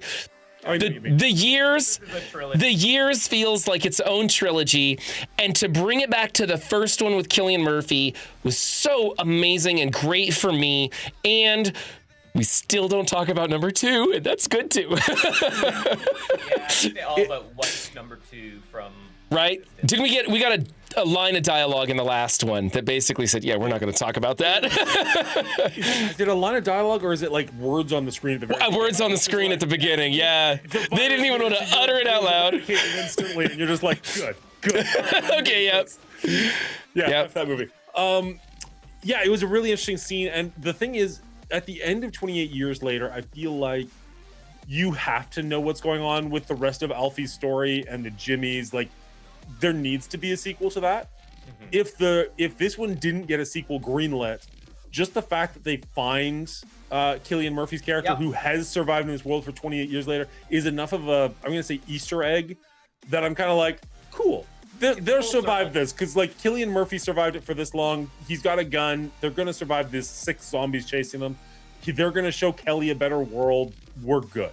Do I want to see more? Yes, I absolutely want to see where that story goes. I want to see more of Samson. I want to see where that story goes. I could even take more of, I can't think of his name, but the dad and the island and more of where that story goes. Like, there's enough thread plots that they could make a 3rd movie, 5th movie, whatever. But I don't feel like they have to. Like, if this is the last 28 movie we get, I'm content with that ending. I believe that is why they wrote it that way, because the 3rd one wasn't greenlit through Sony or whoever produced it until the first one was like a financial success. So I think they purposely made it like, oh, this could be a twosome, no problem. Yeah. But I'm happy it's going to be a threesome. You know, who isn't? Well, I got to say this. So I was probably the least big fan of the previous movie, 28 years later. I think my score came in like 10 points lower than either of you. And I wasn't super happy with it because it really wasn't what I wanted. I would love to retroactively change my score. Now, as a standalone, 28 years later, just a good movie, well produced, well made, wasn't my cup of tea. As a part of this now to be trilogy, as we're calling the years portion of it, it was really phenomenal and incredibly smart and set up so much for me to enjoy and jump into this film and enjoy this film so much more. I would love to boost my score. We're going to have to talk about that if that's a thing we can do or not. But as a standalone, the movie before this, not so great for me. Part of this, really good. Yeah, that's what I said, right? I said this kind of retroactively makes the first feel better, and that's cool. I don't think I rarely have that sort of thing happen when you talk about sequels and trilogies and stuff. That rarely happens. To have the next movie make the previous movie better. Right. At the end of the day, we're all just making this nonsense up. So, like, who cares? Change your score all you want. A part of me wants to say watch it again and then see where your score is at. And if we change it, so be it. Like, we have done this before. This is not the first time. Because if you remember back for Alien Covenant, I watched Covenant and was like, my score is really, really high, but it doesn't feel like it should be, so I lowered it a little bit. Then we watched Prometheus. I might have those two backwards. It might have been Prometheus, then we watched Covenant, which is the first of the two. Prometheus is first, then Covenant. Okay. Watched Prometheus, really liked it, but I was like, I don't think it deserves a score. Gave it a bit of a lower score. Watched Covenant, and instantly watched Prometheus again. Because, like, was I wrong? I feel like Prometheus was way better than this.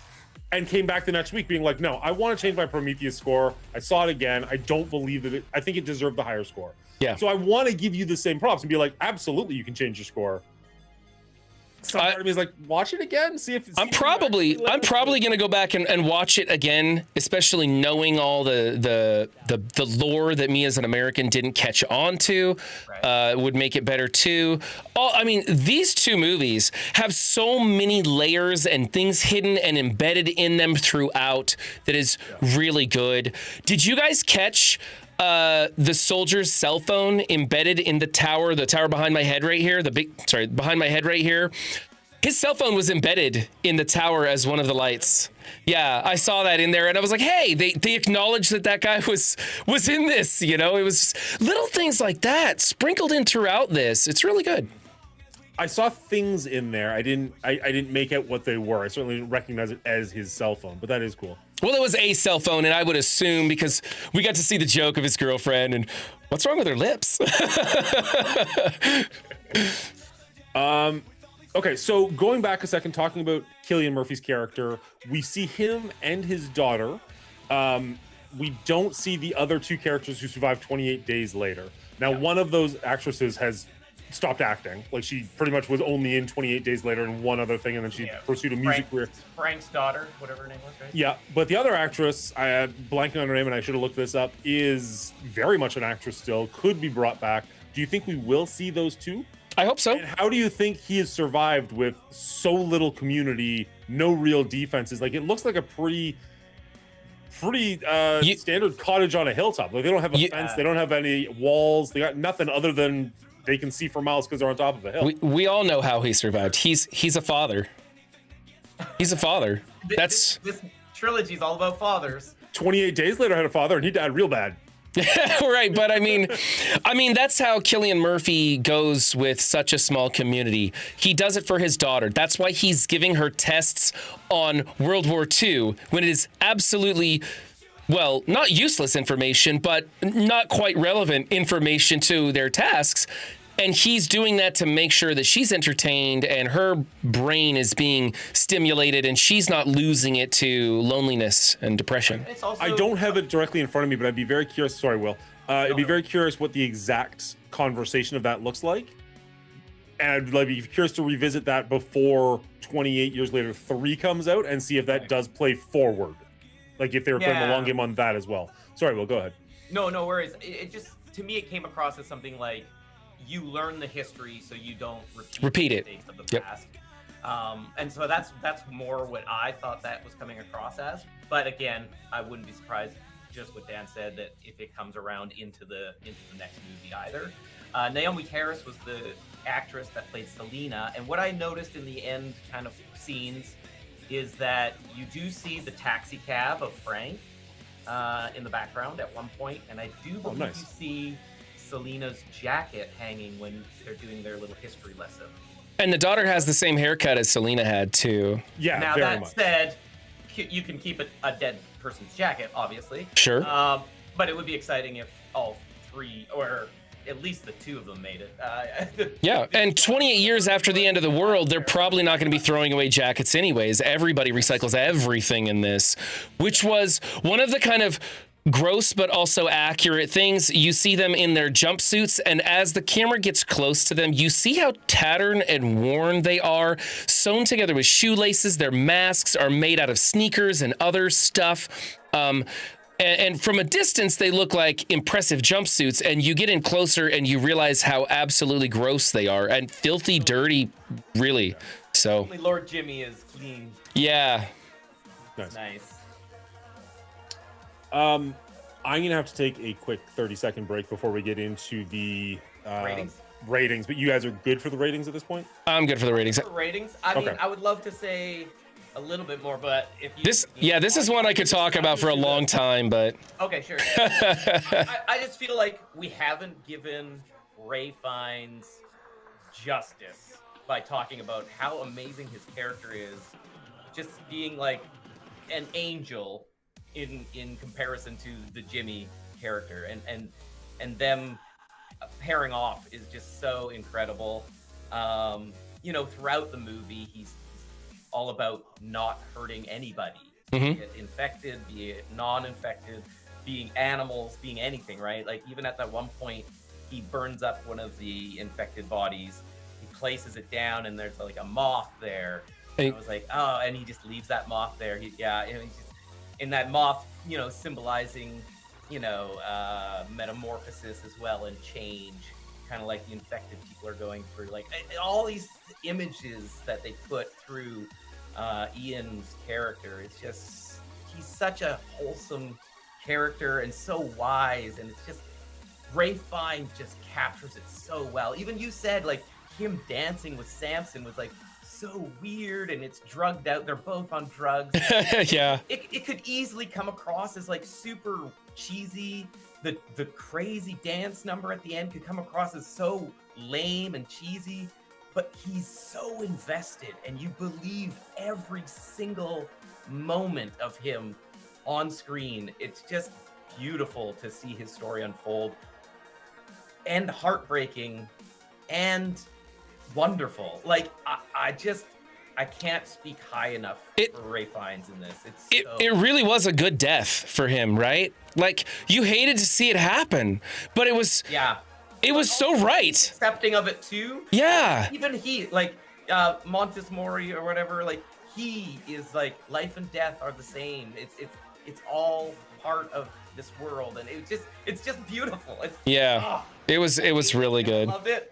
because I want more of it, but I feel like it's just such a beautifully finished story. When he's sitting down with Jimmy Crystal and they're having their tete-a-tete, he was so sensitive and compassionate listening to Jimmy, and you could see that just allows Jimmy to calm down and release his whole mask and his facade and be real with Dr. Kelson in that moment. First time in years, right? Yes. And it was because of his compassion and his wisdom and his calm attitude, listening and hearing Jimmy and not disagreeing with him, but allowing Jimmy to, not judging, just allowing Jimmy to be Jimmy and just having that dialogue with him was so disarming for Jimmy. And so Jimmy doesn't need to kill this guy. Instead, he's just like, all I need you to do is get my crew to follow me and we'll be out of here. So yeah, it was great. It was great.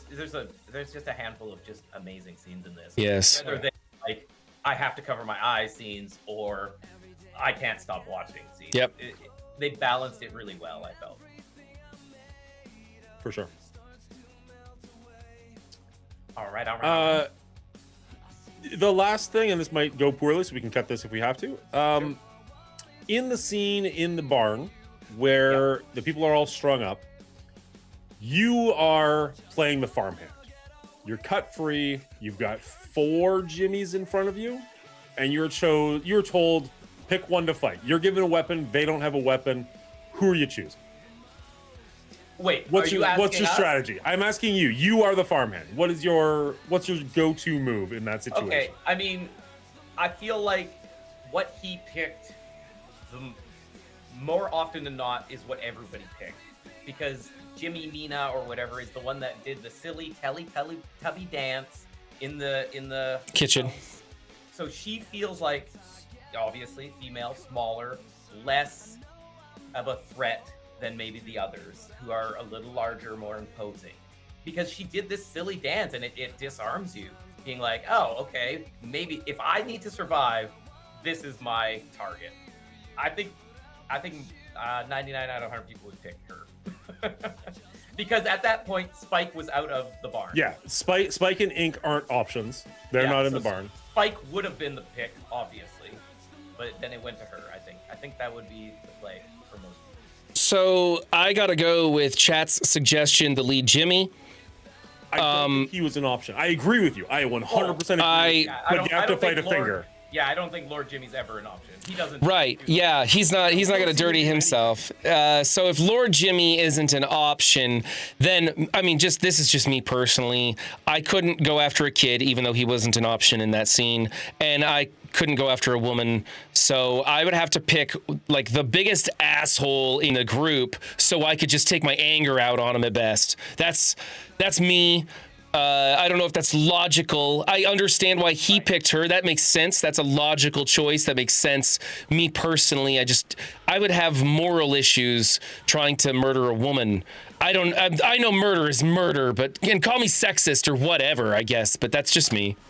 I'm not calling you sexist, but also they just ripped the skin off of everybody you know. And love. I'll fuck a woman up pretty hard in that situation. Yeah, that's true.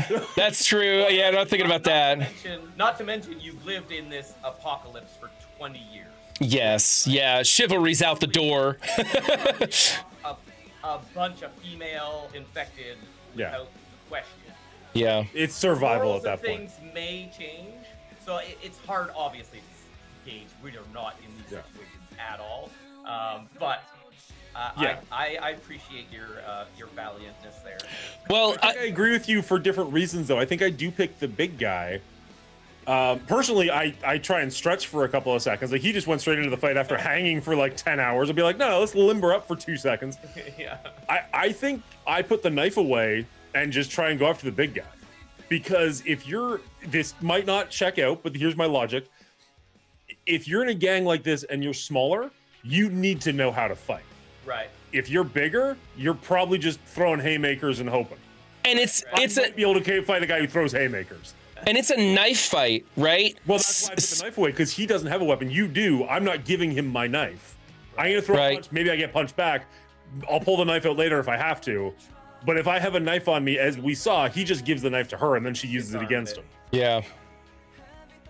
Yeah, it's a tough question for sure. Yeah, I just wanted to see what you guys' answers were. That's So my thing was, he's in there on the hook and he sees the other girl up in the rafters. I'm pissed she takes so long to take action. Right? The whole time I'm in my seat, in my head, screaming at this woman, do something. They're murdering your family. Yeah, Watch the whole charity event. Oh my goodness. It's terrible. I'm almost the opposite. I'm kind of like, why did she do anything even at the end? Why'd she just run? Yeah. Well, at that point. Or just lay down. Like, they clearly aren't searching the place for her. Yeah. So, like, just let it be over. Like, she did. I don't want to say she saved him because he still dies a pretty horrible death, but at least they get a bit of revenge at the end. But like, if you like, she's not taking on 5 Jimmys. She's just not. So like, you can die with them or you can hide. Like, didn't she like, I'm a coward. She like escapes and comes back into the barn, right? Yeah. Or maybe she was hiding there the whole time. I'm not sure. I thought that she had kind of like, maybe not left the entire compound, but she was outside and came in up to the barn. She left the house and ran into the barn, and then all the Jimmys came into the barn and followed her. Oh, okay. She's there the entire time. Okay. She throws the hook into the back of the head. Yeah. Anyways. Yeah, it's tough. It's tough. I mean, he was like the last one, and I assumed the father. I assume the father. So I think that was her breaking point of like, I have to do something. Yeah. Now's the time, and it moves the plot forward, obviously. Well, and him being unchained, her doing something allows him to do something. Whereas if they're all chained up, yeah, she gives away her position. She did get a lot of bang for her buck on that one, I guess. Yeah. Yeah, it's tough. It's tough. Although, I mean, I'm happy we only saw the shirt charity and not the pants charity. Okay, I'll just put that out there. You're not because wrong. Jimmy Mina wanted to do the pants, and I don't want to see that. I got enough Samson in my life. Yeah. Yeah. It was cool though, being like, "Oh, what's the shirt?" And then you're like, "Oh no, I don't want to know this. I don't." Stop. Yeah. Yeah. Pretty rough stuff. All right. Rate it. Good. Yeah, let's rate it. All right.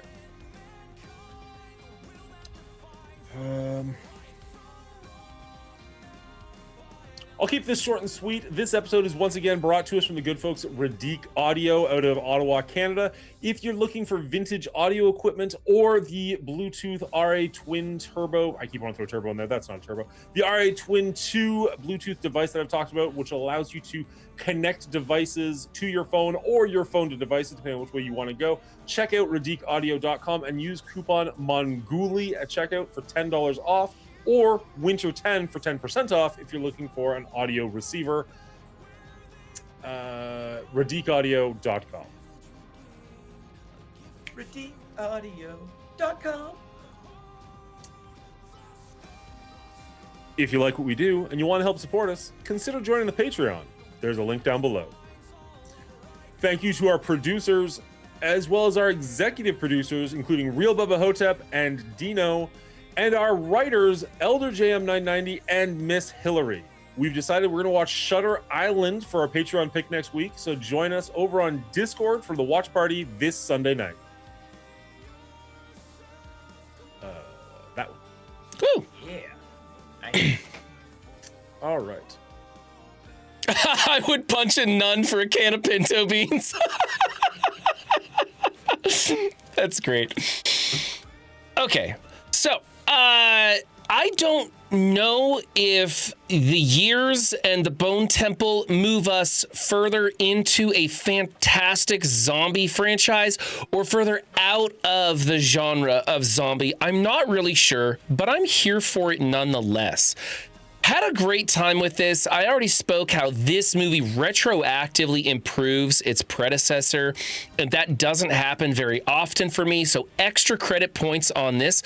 I do want to rewatch that and see how I feel about the first years. But for me, this movie just vastly improves the franchise for me in a multitude of ways. I have no critiques over this film, really. Maybe there were some things that could be done a little better, but I don't have any complaints over it. The only thing that I had issue with it was, once again, didn't know what I was getting into, though this time I had an easier time letting go of what I wanted and going along for the ride. But the graphic nature of the Satanist cult and the acts that they perform was really hard for me to view. I don't think there's anything wrong with it. I just kind of needed like maybe a palate cleanser or some sort of an appetizer to prepare me for this, because it was so hard for me to get through those scenes, especially when, once again, I'm coming in thinking, oh, zombie movie. It really wasn't a zombie movie much at all. However, it was a fantastic movie. Much praise for this film. I'm coming in at an 87. Wow, that is significantly higher. Significantly higher than my previous installment. I believe I came in at like a 60-something, 63 or something? 68. Oh, a 68? Okay, so yeah, almost 20 points. Yeah. Jeez.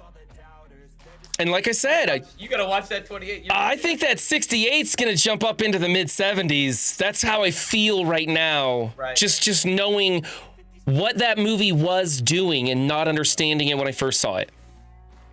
And I absolutely will allow it. Don't get me wrong. Like, I mean, we can discuss this behind the scenes, but like, I have no problem with you retroactively changing your score while we're doing the franchise kind of. Yeah. If you were just like, hey, I watched Highlander again last night. Turns out it's a 90. Be like, yeah. We're gonna have to get an essay as to why you're changing so dramatically. And why on earth did you watch it? No, I think what I'm going to do. Go that far. I think what I'm going to do is, when the third installment comes out, I'm going to rewatch both years, and so I'll have all 3 years in a row, is what I think I'm going to do. And then I'll tell you guys, does this change my score? Got it. All right. Although the problem is, it's not going to be 6 months from now. It's going to be like a year and a bit from now. Because pre-production now.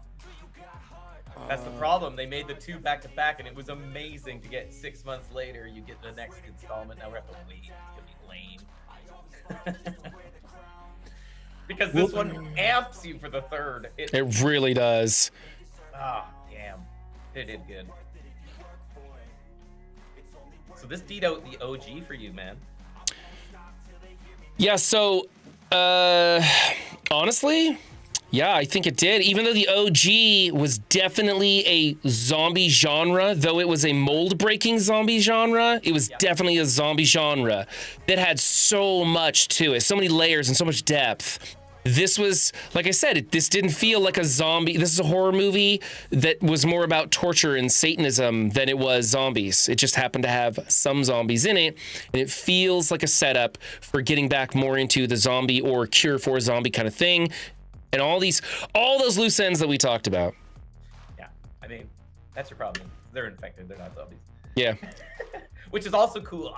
We didn't even talk about how, like, Ian was, like, discovering along the way that it clouds the mind, and we got to see for the first time what the zombies see. Mm-hmm. The infected people see. The hunter that he saw as a monster. Him talking about, he's seen the infected tear apart babies, and nature and animals don't do that, right? It's like, why? What are they? Something must be clouding their judgment, and what is happening? So that all those discoveries happened relatively quick, but you bought into it because of the way the first movie introduced these two characters, Samson and the Doctor, and how this one elevated it. It was just really cool. Yeah, and I believe it was Real Bubba Hotep in chat had said earlier while we were talking that they're experiencing psychosis, and Jimmy is experiencing psychosis while he sees the horns on Samson as he walks through. Samson seeing the hunter as this demonic presence. Hearing voices, right? Yes. So lots of these themes going around on all sides of this infection. All right, sorry, Dan. All right. No worries. I was looking stuff up. Even though the third 28 Years Later film hasn't been officially announced by the franchise's studio, Sony Pictures Entertainment has reported that on December 10th, it is moving forward with another sequel. According to Deadline, Cillian Murphy, who served as an executive producer, is in talks for starring in it. As well, Alex Garland is currently writing it, who wrote 28 Days and 28 Years Later and The Bone Temple. And Danny Boyle, who directed 1 and 3, has said that if they do make a third one, he will direct it. So it sounds like it's as greenlit as it can possibly be, but it is going to be a while before we see it. Now, I also heard that Danny Boyle really wanted to direct this movie and not the first one. Oh, really? And I can see why. Like, this movie is so cool. Whereas the first one's more of a setup movie, right? If they're filmed at the same time, why don't he Peter Jackson and just do both? I think there's probably a few reasons. I think the production company probably pushed for him to do the first one to ensure it was a success. Okay. Whereas, and don't get me wrong, Nia DaCosta. Nia DaCosta did an amazing job in this. Yes. I hope that she gets to play a part in the direction of the next film, because I have no qualms with what happened in this. Like, fantastic. Looking forward to more of their future hits. Yeah, for sure. And Nia had a bad rap with the Marvels direction. I like the Marvels, but I know I'm alone in that. So, ooh, yeah. I didn't actually mind the Marvel movie. I just felt it was like very safe.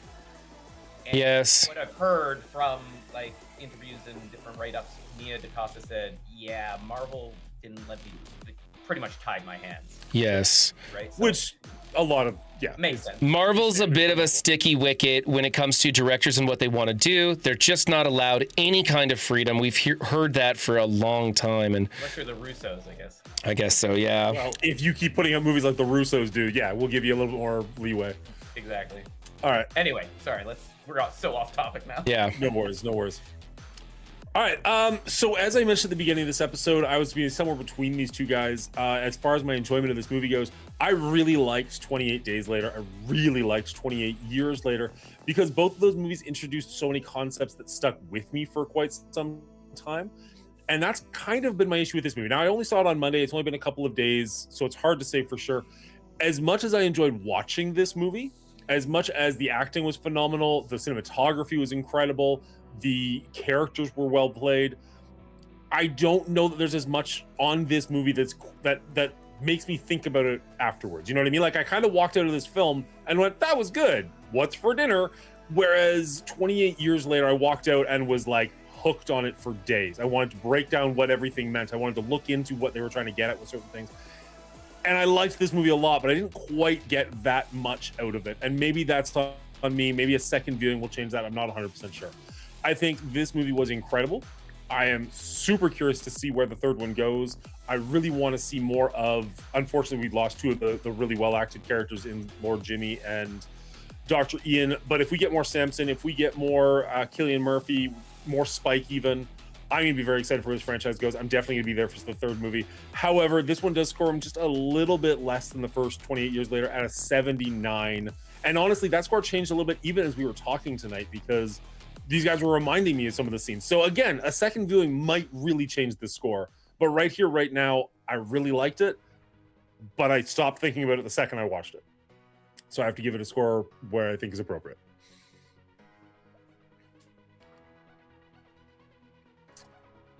Crickets. Cool. Okay.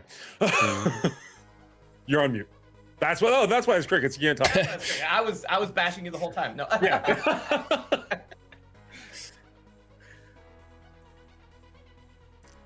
All right. All right. I agree and disagree with everything that was just said by both of those gentlemen. I thought this movie was a riot.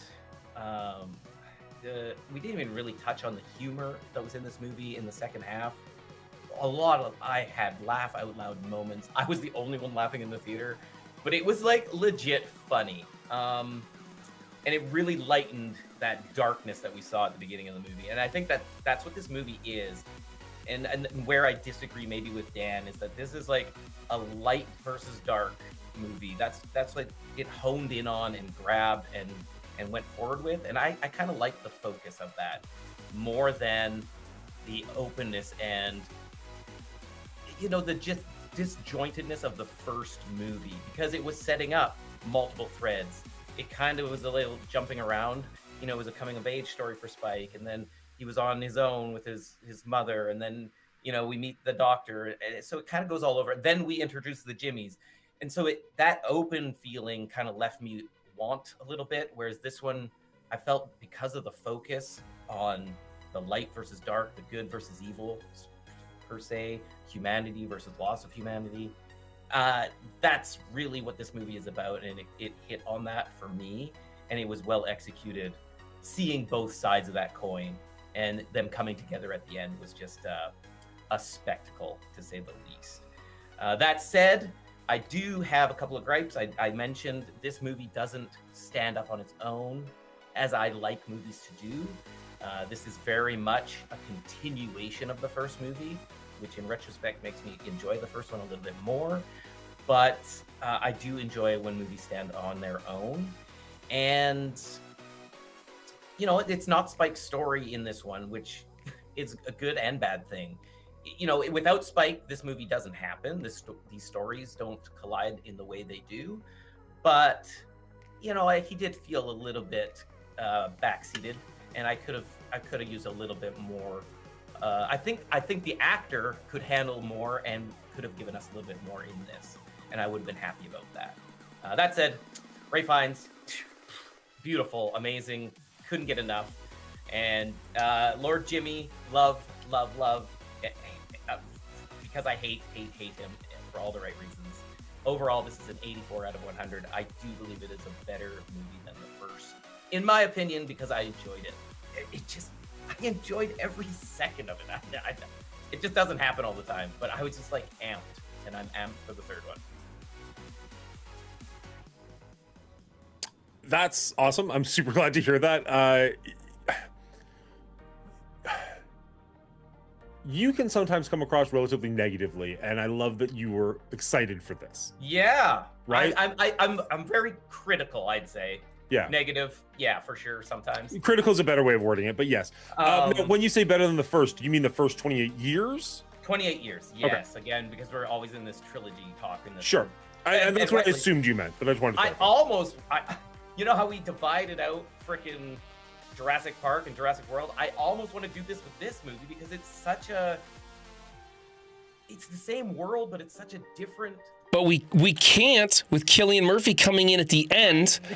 Although we did have the cast of the original Jurassic Park come in Jurassic World, exactly. So maybe, I don't know. Different, they're just yeah. But years and days are definitely different, but we'll just have to see. If you look at our list, you can tell like we are just playing it fucking hard and fast, because there's some franchises where it's like Evil Dead, same thing. It should be probably two separate franchises. They're connected, but they're not. Jurassic Park, Jurassic World should probably be one franchise, but I like splitting them up because I don't want to. You can compare them too. And counting, right? Exactly. Like with Star Wars, I'm absolutely going to do like prequel, sequel, original. Sure. So like I like breaking it up where we can, but also like sometimes they are just a long story. And here's the thing: if we end up taking years as a trilogy and days and weeks as the other part, weeks will tank days. And years is gonna just float to the moon. So we really got to see how the third one plays out. A lot could pivot on this franchise on the third one. I was not expecting 28 years to be the movie that it was. This one absolutely blindsided me in a very good way. So happy that it made me feel better about its predecessor, and I'm so happy to have these characters to look forward to, and I'm so happy that they greenlit the third of the years. So really looking forward to it. That it's not getting more play in theaters. Yeah, people are missing out on that. Not that you need to see this in theaters. If they see it in streaming or whatever, that's great. Yeah. Have to. Although, I mean, that last scene, the concert, big screen spectacle. That thing. Yeah, that's good. Dynamite on the big screen, and that a lot of times, you know, Dan specifically, I think Brian as well. You guys both have like a fun factor, enjoyed the movie in your ranks or like your tallies. I don't really have that. I kind of want to put one in because I just had such a fun time watching this movie. I don't know why. Yeah. Like, the scene is so dark and gruesome when they're given charity, but yeah, was just so gripping, the whole movie. Right. I didn't want to see the charity scene, but I can recognize it was absolutely powerful. I mean, it was And the importance of it, yeah. Yeah, I mean, yeah, it was incredible. So that's why, even though this movie may not have been as fun for me to watch because of its gruesomeness, much respect was given for the choices made. Right. Yeah, no, what they lacked in Infected, they more than made up for in gore. Yeah. This one was way gorier than 28 years later, I think. Okay, Oh, yeah. one thing I do want to go into real quick, because there's only, 2 scenes with zombies in the entire movie? I guess 3 if you count the very, very end. Yeah, but like any notable scenes, really, right? Yeah, we had a slice of the neck or something here and there, a real quick thing with Kelly and stuff. But yeah, for the most part, no. There was, in the first 28 years later, a lot of correlations between the alphas and even the animals around. And in this one, we did see that one scene where the birds are just kind of flying around, swarming around the Bone Temple, if that's what you want to call it. That's what it's called. Sure, yeah. We had a line about, he's dancing with an alpha, no less. We had that. So they still recognize alphas and regular zombies, but they didn't push the caste system on us. Yeah, that's what it's kind of like. It's weird how they kind of just let that go. But that one scene, which is the birds, is like, oh yeah, no, they're still kind of doing it. But yeah, I think part of the whole tier system or different evolutions was more like this big slow infected came across to me as like this is a great way to train new people, and so that's why there was the slow one. And then it's kind of the rule of 3, right? At the end of the day, the alpha is the only one that matters, because we get Samson and we get Samson's story and all this amazingness happens there. But it's kind of the rule of 3 of like, okay, we've got the fast zombies, the normal ones, and then we've got the alpha, and then we've got the slow ones. Like that's kind of the 3. Yeah. So them not catching on this one didn't bother me at all. Just knowing that the evolution of them is there and that the virus is always changing is enough. But now I think in this movie specifically, it's again veering to like the second movie, 28 weeks later. People are the bigger threat. The Jimmies are the bigger threat than the infected. Yeah. To the point where Ian is curing the infected, right? Like it's now this paradigm shift of always. Walking Dead did it. It happens in lots of this kind of genres. The biggest threat is always people. Yeah. And people is what kicked this whole virus thing off, right? Like it always kind of circles back to that. And I didn't mind that I did that, and we I'm more happy that we pushed the infected away than we pushed Spike away in this movie.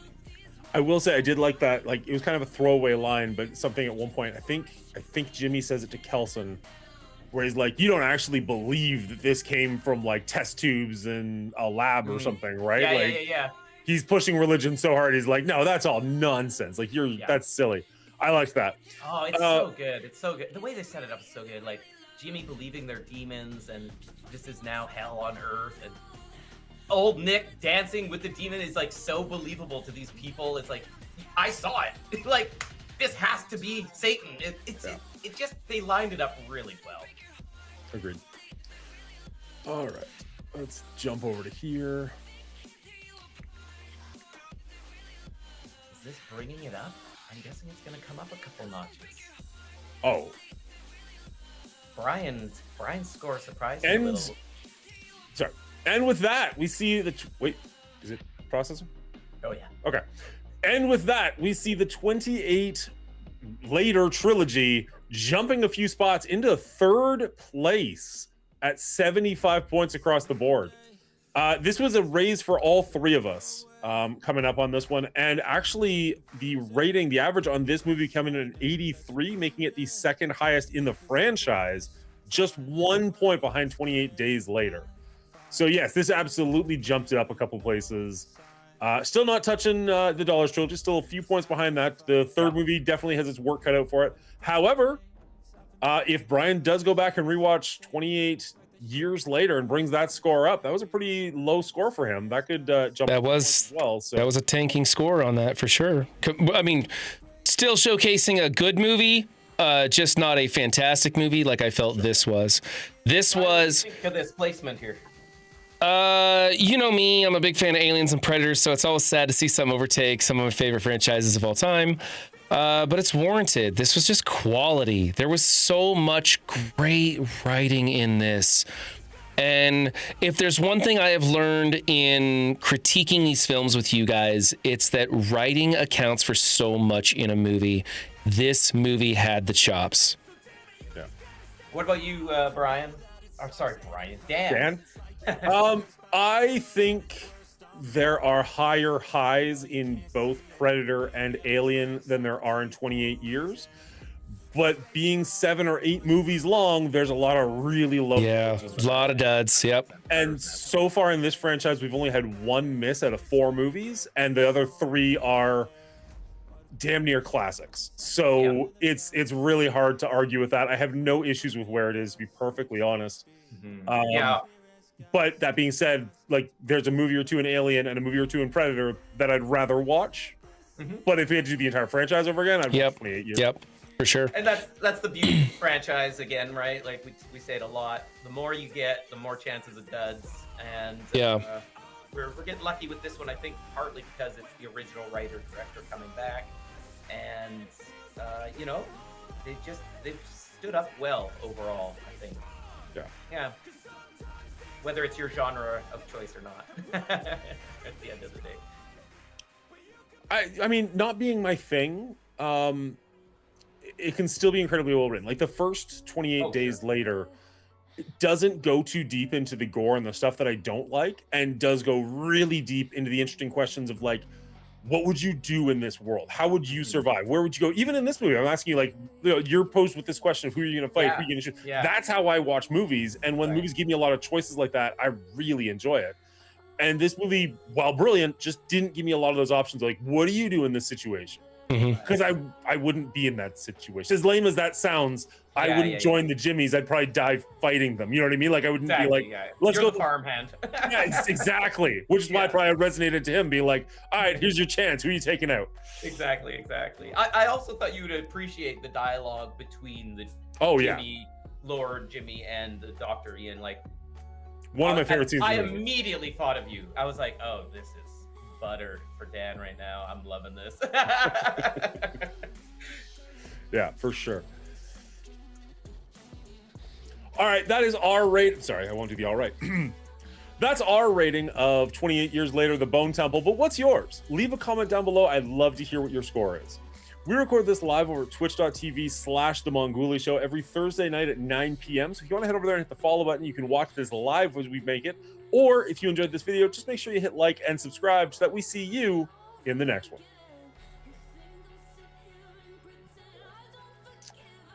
All right. I think it's a damn shame that your outro is not iconic. Like, I absolutely love your outro. I look forward to hearing you say, see you in the next one. Like, it's good. You know, that was our rating. What's yours? I love that. So I absolutely love that. I can't wait for it to become iconic, because obviously it will. Like, subscribe, share, do all the things, Brian. Yeah, that's right. Let people know about us. I want to integrate a way of doing it now that we're off air.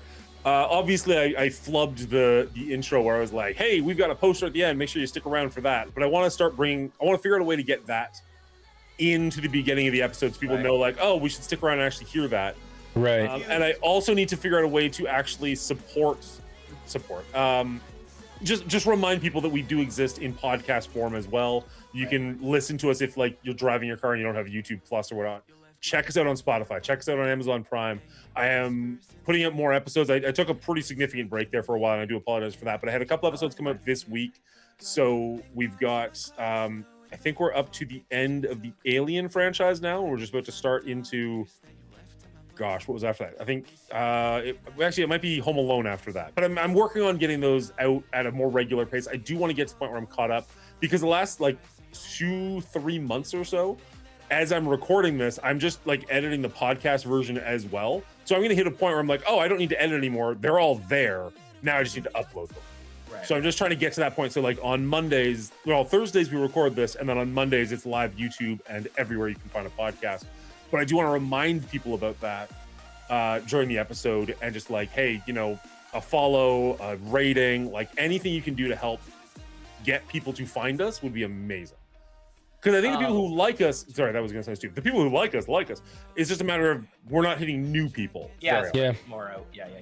A question for you. I don't want to like mess up. I like the flow of our opening and how we get into it, but just talking about like the poster thing at the end, would it be possible or easy to bring it up at the beginning, being like, here's where the franchise is currently sitting. Ooh, I like that. See where it'll be at the end of the episode. I like that. Yeah. And it gives new viewers a taste. Hey, look at all these movies that we've talked about. We've been doing this for over a year. Check it out. There's all this content. Highlander, what the fuck? Screw these guys. I'm not watching any more of this. Oh no, are we gonna alienate the 3 people that like Highlander?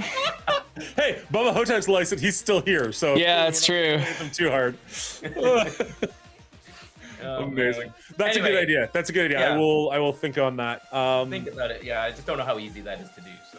Well, I wouldn't hate. Like Will, you've already got your intro at the very beginning of the episode. Like if we can. I don't mean. Well, no. I was gonna say if we can give this to Brian. So like you've got your intro. Oh, okay. And then I come in and be like, hey guys, here's our rating, the show that does this, just in case somebody is this is their very first episode, they have no idea what we're talking about, do that. Yep. And then Brian, if you were like, oh, and here's, you know, our previous score, blah, blah, blah, blah. Like, yeah, I can work on something. And then I just thought I was here for my good looks. You guys have all those things. I was like, okay. And then you guys did the podcast. I was like, well, I'm not needed for the podcast, so. It's a 2-man show on the podcast. I don't mind getting something together for the poster. I can crack a few jokes about, you know, Dan tanked this stuff so he could put this higher or whatever. Dan has the poster. You just need to say the bit, right? Right, yeah. I just put the poster up and you, I don't know, come up with something fun or interesting to say. Yeah. Just let me ride on your coattails a little bit more, would you? It'd be wonderful. I'll just be like, hey, Dan, We're on top of you right now. We're just trying to ride you.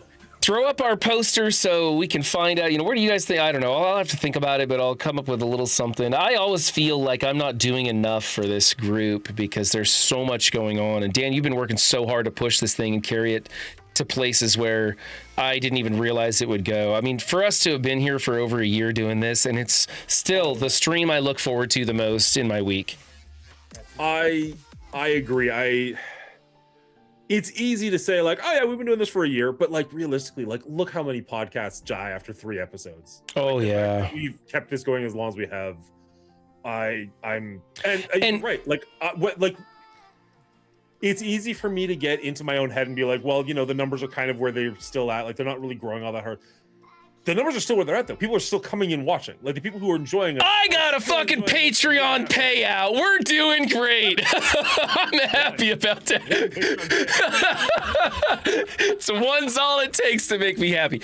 No, I'll keep the next one. And you know what? I'm around for another year at least. Yeah. And you know what? More and more, I'm looking at my Sundays as I got to get Cyberpunk earlier on because we've got the Patreon pick to watch. We've got the watch party. I'm trying to get a movie in there every Sunday, and I'm looking forward to meeting up with people and watching a movie now. That's part of it. I'm enjoying that. You know, I'm getting into the Discord a little bit more and talking with people about stuff over there, so I'm liking that. Like it's growing for me.